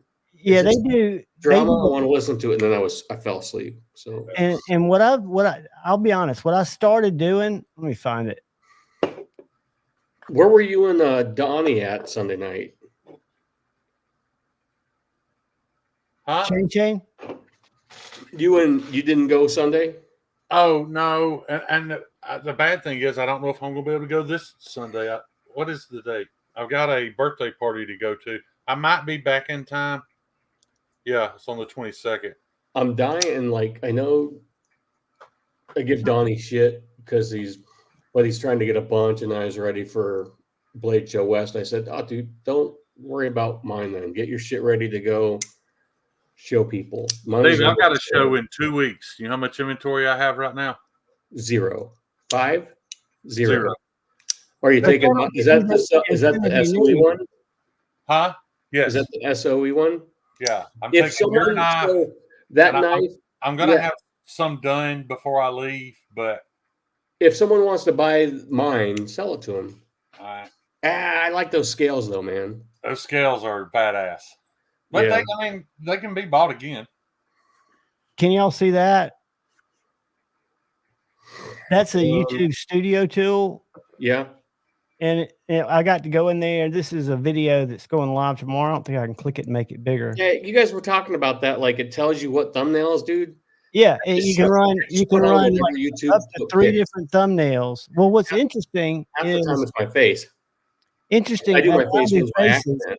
but what works for me is knives in a circle, just shooting down at the front of the blades where you can't tell what the knife is, and it be 2 of this or 5 of that or whatever. And I don't ever say the best of, I just say of, because I'm going and recycling a lot of content, putting out knives that you can still get, like the Benchmade Mini Adamas. That's a great knife. Dean. That's probably the best Benchmade, in my opinion, especially if you put AWT scales on it. Dean, there was this guy that used to hang out in all the lives. He started a sharpening service. We'll just say he was 1K short of, the triple K. What a douchebag. Don't send your knives to that guy. Hey, whatever happened to Lacey? Is she come back around? Speaking of sharpening. I think she's still sharpening, but she has that whole other. I don't see her on Instagram anymore. That whole other side gig where she's where she's hunting down people for creditors. I don't think she really does what she says she does. I don't either. I think there's a lot there that's not. If you're a forensic accountant or something, like, I just don't see that. Yeah, it seems like if that's what you were, you would not be able to talk about it openly. Or I don't know her. I just know her only because of Shane. I think Shane made her famous. Well, Shane made her. We didn't know she sharpened. Awesome. She was doing FPV, which I learned from my little drone. Don't share that, Steve. What? That text I just sent you, don't share it. Oh, I won't. I didn't see it. Don't pull an Aaron M. Holt. I was going to go on Justin's podcast tonight, but I was like, dude. Justin who? Justin or sister. OCD? No. Meeting the Mayhem. Oh, Meeting the Mayhem. I love that guy. Yeah. He is so passionate, dude. He is. Who's that? Justin's sister. What's his Mayhem on Instagram. Oh, on Instagram. You might not know him, Javon, but he knows who you are. You should go. Don't open. Does he think I'm a prick? I mean, I don't have no idea. No, dude. He loves he just wants to understand like he doesn't understand the Chinese infatuation. Yeah. You should go on his podcast, though, dude. He's a great guy. I came into it and appreciated Benchmades and Spyderco's because they were American before anything. And I wasn't, I came into it in blind, and I still am just blind, and I buy things that I'm lean towards. Oh, I can't wait to see this face. Which one? Steve's. Hang on. And that dude, I can show you something. That's so legit, Steve. Jesus, how do I make? Don't talk about it. How do you make it go away? Well, you don't talk about it because you know what's funny? I can't look at any of this because don't even talk about Nebraska. Blocked access. Yeah, that was a big, huge thing. You don't want to talk about it. Yeah, stop talking about it. And again, it has nothing to do with me. You just don't. That's the thing that's what Aaron Imholt, my steel toe guy, was sitting in his live stream after he's been fucking with his ex-wife, who lives with this couple, and they got busted because he turned them in for a bunch of drugs. And he talks about it on his radio show, or was. And then he had a photograph of Kayla Rakeda, the wife of the lawyer who he's been fucking with. And he, on his live stream, he goes, he's got Gino, his buddy over there, and they were talking about her mugshot. And Gino's like, yeah, but the tattoo thing, because she has a tattoo like a rose thing going right here. He goes, tattoo things never really did much to me. So Aaron leans back in his chair, and he goes, hey, Gino, check your text. And Gino goes, oh, tattoos aren't that bad. I don't know, but I think. And then really Aaron Shane- goes, the thing that sunk him is Aaron goes, your boy didn't do too bad, did he? Shane, did I think all you're this on wasting your live. time. Shane is wasting his time making knives. You should really just be a private investigator. I will hunt you down. How you Well, find Shane can it find out. is- That's is- why. I cannot disclose how I got access to that. we won't talk about it. I know exactly what that. Right That's now. not. I don't think that has anything to do with what I'm talking about, because it wasn't something that was captured, saved, and sent. Links are okay. Yeah, I think I if you would- put it out there yourself, I don't think anybody can. Wrong. And well, every state's different. There's no federal now in Minnesota. What they call it RP is what the charge is, and it's also disseminating personal information. So Archer, I was up till 4 o'clock in the morning hunting the hawk to a chick. You're exactly right. people, Dude, not I lived in this Minnesota for like 8 years. It is a beautiful state. I've heard, and the cost of living is very reasonable. No, it's But- not. Like you shouldn't be able to. You can't go to someone's OnlyFans. No, And it's download their photo. Minnesota is beautiful. The people are great, but they're fucking crazy. Oh my God, dude. They're Just fucking watch this guy. crazy. They're nuts. The people that support this guy, that's what's so fascinating about it. Because you can sit in the YouTube chat, which he says he doesn't read, but he does. And the whole YouTube chat are people telling him what a fucking wife beater piece of shit grifter he is.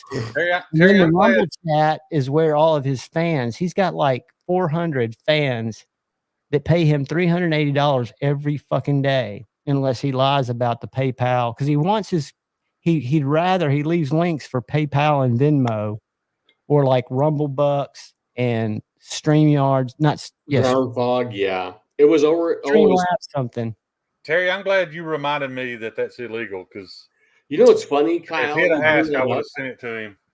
Talk about bad, like this whole bad driving thing now is in the news in Ohio. Dude, the small. That's fake, isn't it? That's a lot of that's fake. No, it's not. Now, They just geese posted a could be picture real, but the yesterday cat, of the dude that ran through a If fucking Kyle lives there. It's not fake. restaurant. but the cat was not It's not Haitian. fake. But that was a crazy person that was eating the cat. I Not saw the fake. video.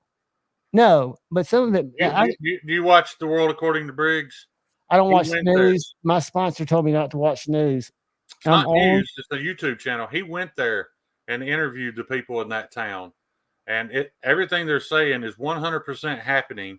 But the reason you're hearing that it's fake news is because the Democratic governor is denying that it's happening, when the Attorney General is saying it's absolutely happening. So he went there and interviewed people. He's not from there. He went there and asked them, and they confirmed every bit of it. Actual citizens who live in that town. I totally agree It was with a town of 30. It was I a don't town watch- of 30,000 any of people, it. and they dumped 20,000 immigrants. How do you go from 30,000, a population of 30,000, to 50 almost instantly? If you read, Everything, all of that's true. The healthcare system's overloaded. The American citizen children can't learn anything because half the student population doesn't speak English. They don't know what to do. Nobody. it seems I'm like not saying they're bad people. I don't have anything against Haitians. No, they just stuck on there without a plan. sustainable. It's Yeah, not they sustainable. stuck them there without a plan and with thousands of dollars. How did they? This How did chick- they? This chick is a clerk at a store. When she runs their Well, Carl car, just made it real for me. But how did they get funneled there? Was there an organized? it's because it's a swing state. You send people there to create a larger Democratic population so that the elections Well, that's when They're it no longer comes down to swing states. people. That's what pisses They're me off. doing it, John. They're doing it here right now. There's 20,000 headed to Sylacauga right now.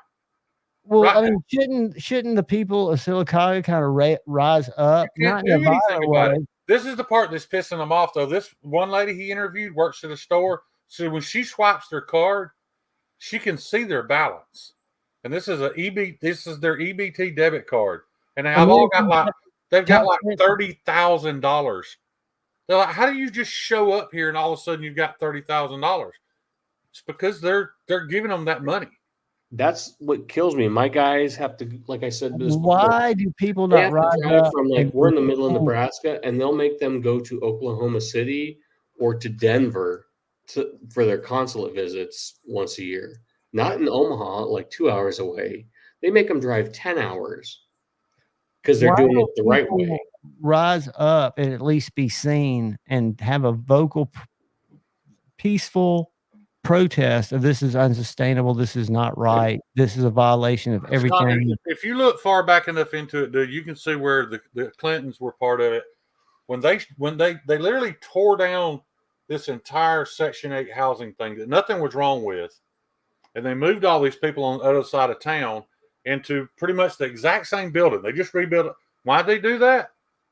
Because it was a different district. Rezone it. They just changed the entire voting population of that district.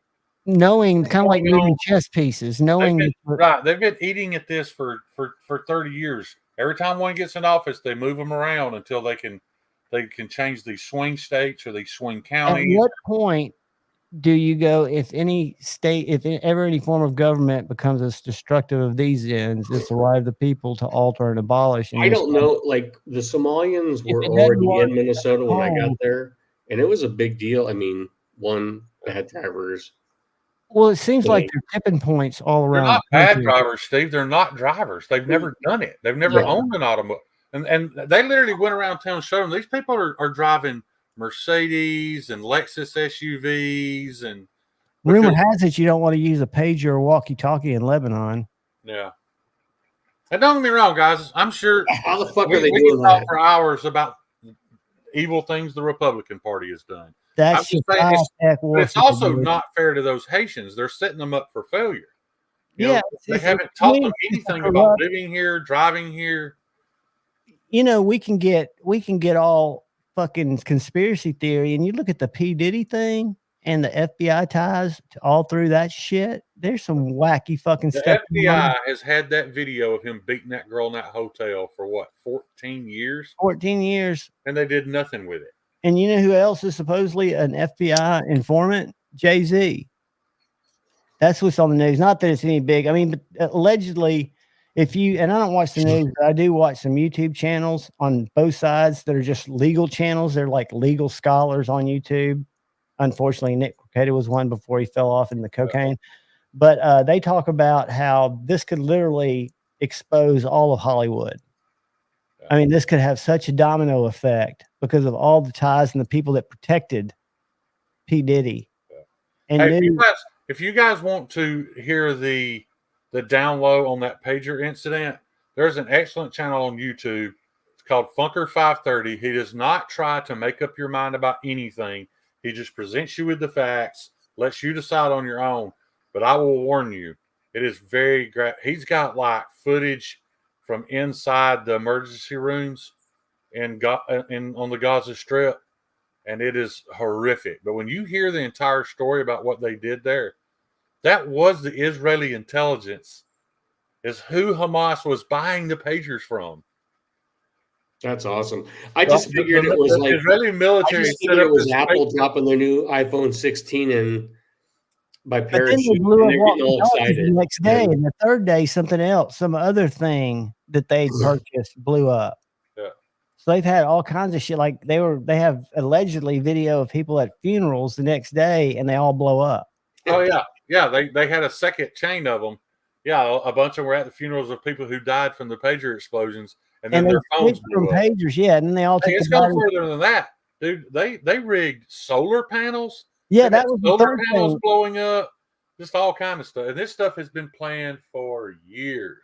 And everybody's mad about it, saying, "What about the innocent people that died. That is horrible. That And innocent if you people know died. about But that, if how they had would you know? bombed, if they had bombed those areas, a lot more innocent people. But if you know that much ahead of time, how do you not know that they're not plotting something as big as they plotted it? You know, there's to me, it's just, and you look at what's going on in the Ukraine. Have you watched that drone footage about that kid, that like 16-year-old kid that sits in that bunker? Yeah. That's got more kills than I think anybody there, and that motherfucker flies these little paper cardboard drones. Yeah, what is They're called it? kamikaze drones, Yeah. and he just fucking seeks out people under trees like tanks and shit. And you'll see the footage because it's got a camera on it. It'll go past it, and you'll see it No, it. I meant to tell you that earlier when I called you. Go to Funker FUNKER 530 and watch the first 20 minutes of his live stream tonight, dude. There's some epic video footage. Okay, tell me who that is again. Of the FUNKER Funker 530. Funker. It should pull up. Funker. Yeah, Ronnie's a vet. Everybody that's there is a vet, and I appreciate that he doesn't try to spread an agenda or an opinion. 2.8 million followers. I'm subscribing. Yeah, he just shows you actual footage from there. And it's oh, this is where they hit that freaking that bunker, or not the bunker, the ammo dump. Funker got kind of famous. I don't know if you've ever seen that video of that Hispanic Marine that got shot in the neck in Afghanistan and keeps fighting. No, y'all seen that? And he keeps screaming, "I'm hit, I'm hit," but he keeps fighting. That was on Funker, but yeah, I'd be careful showing that on a live, John. I wouldn't do that. Why? Because that's what I learned. You can show violence on YouTube, but you have to upload it and give them a chance to approve it. But that wasn't violence. You just show it live. That was fireworks. That's why I said I wouldn't show any more of that video on a live. Yeah. Well, I know that they always blur out, like when they were showing people fighting and stuff, they always blur that out. Yeah. On that video from today, there's no censoring blur. It's pretty rough. I mean, that to me, that's just like science fiction shit. And I saw somewhere, and we probably shouldn't talk about this either, but they've got those little robotic dogs over in Ukraine. Yeah. Yeah, Funker has been around for a long time. It's really blown up since Ronnie. I'm not going to say Ronnie started running it, but he kind of become the face of the company. Oh, Funker. Didn't that Instructor Zero used to be? I think so, yeah. In a lot of their videos. Yeah, but Ronnie's a little younger and he's more personable. I think people like him more, so it's just getting bigger. But dude, he uploads a live every week, and it's literally of soldiers who have a GoPro on their helmet. So he's showing you what is actually happening. He doesn't give you any opinion on it. He doesn't tell you if it's right or wrong. It's just raw footage. Right. He's just showing you what happened, what's happening, and you can make up your own mind. So we know what Javon's going to do for the next week. Yeah. No. Yeah. Chris, I remember I discovered Funker on Facebook.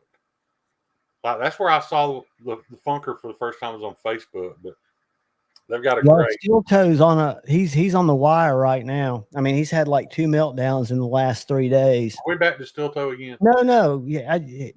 Scott's just surmised that I would be all into Funker next week, but I've got too much to watch him. He's going to for how much you push Steel Toe. I bet you not one person in your chats ever goes to watch. No, and again, I don't watch him. I watch the Clippers. There's a whole another subset of YouTubers that go through and watch these long live streams. That's what you should do. You should just review. You should watch all the knife content, and then just give us an I update. thought about that, dude. I was the most hated motherfucker in the world. No, and I've talked about doing my lives.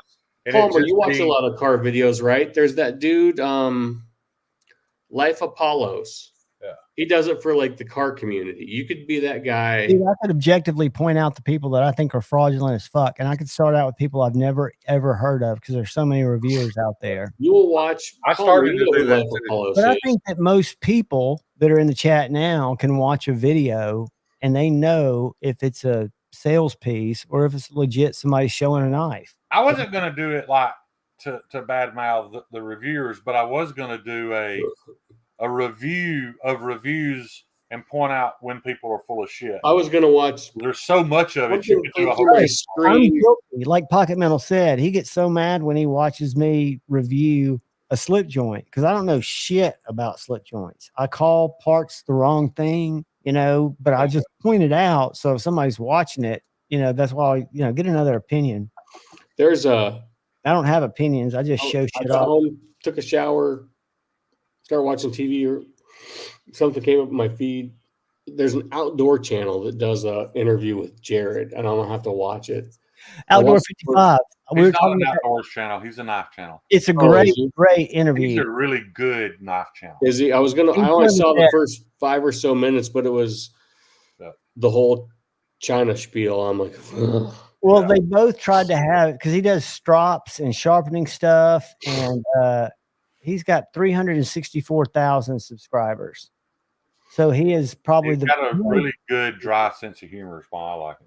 and he's very to me, I've always kind of seen him as serious. So here's his channel. I don't know if y'all can see that. I'm going to post it in the chat because he's definitely worth a subscribe. I'm subscribed to him. He doesn't post a lot of content, but when he does, it's kind of like Advanced Nice Bro or whatever his name is. It's good.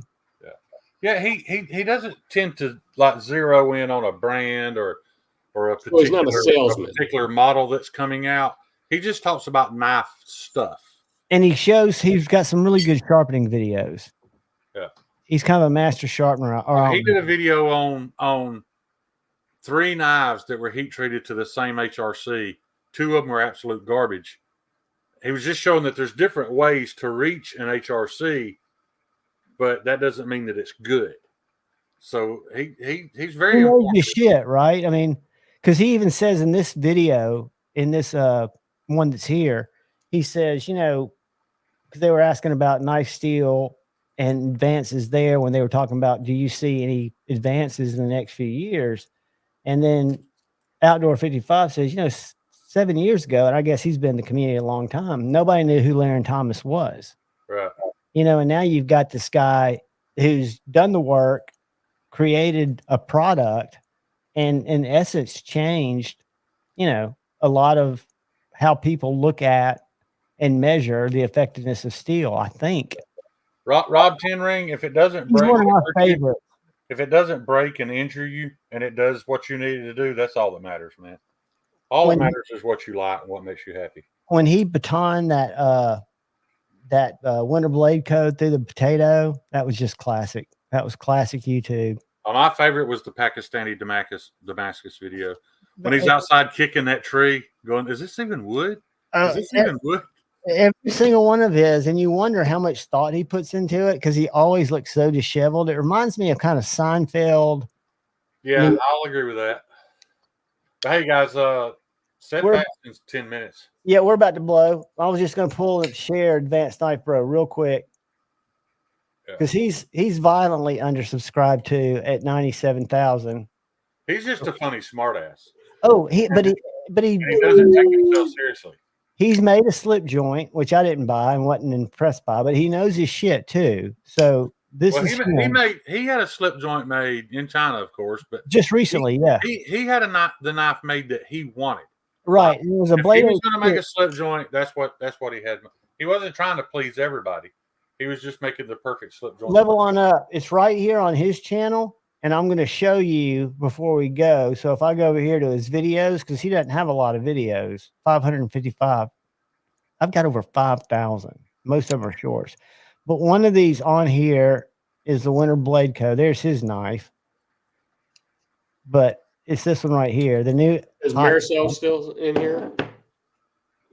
I was just talking to him in chat or on Instagram a few minutes ago. My favorite thing about Advanced Knife Bro, though, is he loves to make fun of YouTubers. Oh, he does. He makes fun of himself and YouTubers. And this is, I think, maybe this is a different knife. Maybe this isn't the one he batons through. I'm trying to find where he batons it through the potato. Well, I got more jump off here. All right, guys. Look, each and every one of you, I appreciate it. It is Mexican pizza time, Chris. Y'all see all over it said Stevie's. I probably won't go get Mexican pizza, which means I will be conscious and awake. I love you all. Shane, always good to see you. Scotch, let me know anytime. Text me, dude. You've got my phone number, don't If I you? pissed will. anybody off, I apologize. I forgot there was a game tonight, and then yeah, otherwise I would have been on earlier. All right, Javon, kids. you might want to be careful. Maybe Taco Bell is like Israel is to Hezbollah. Ooh. Maybe they've seen you enough and they're like, "Yep, we're gonna gut bomb this guy." I've had it happen. God, You know you have.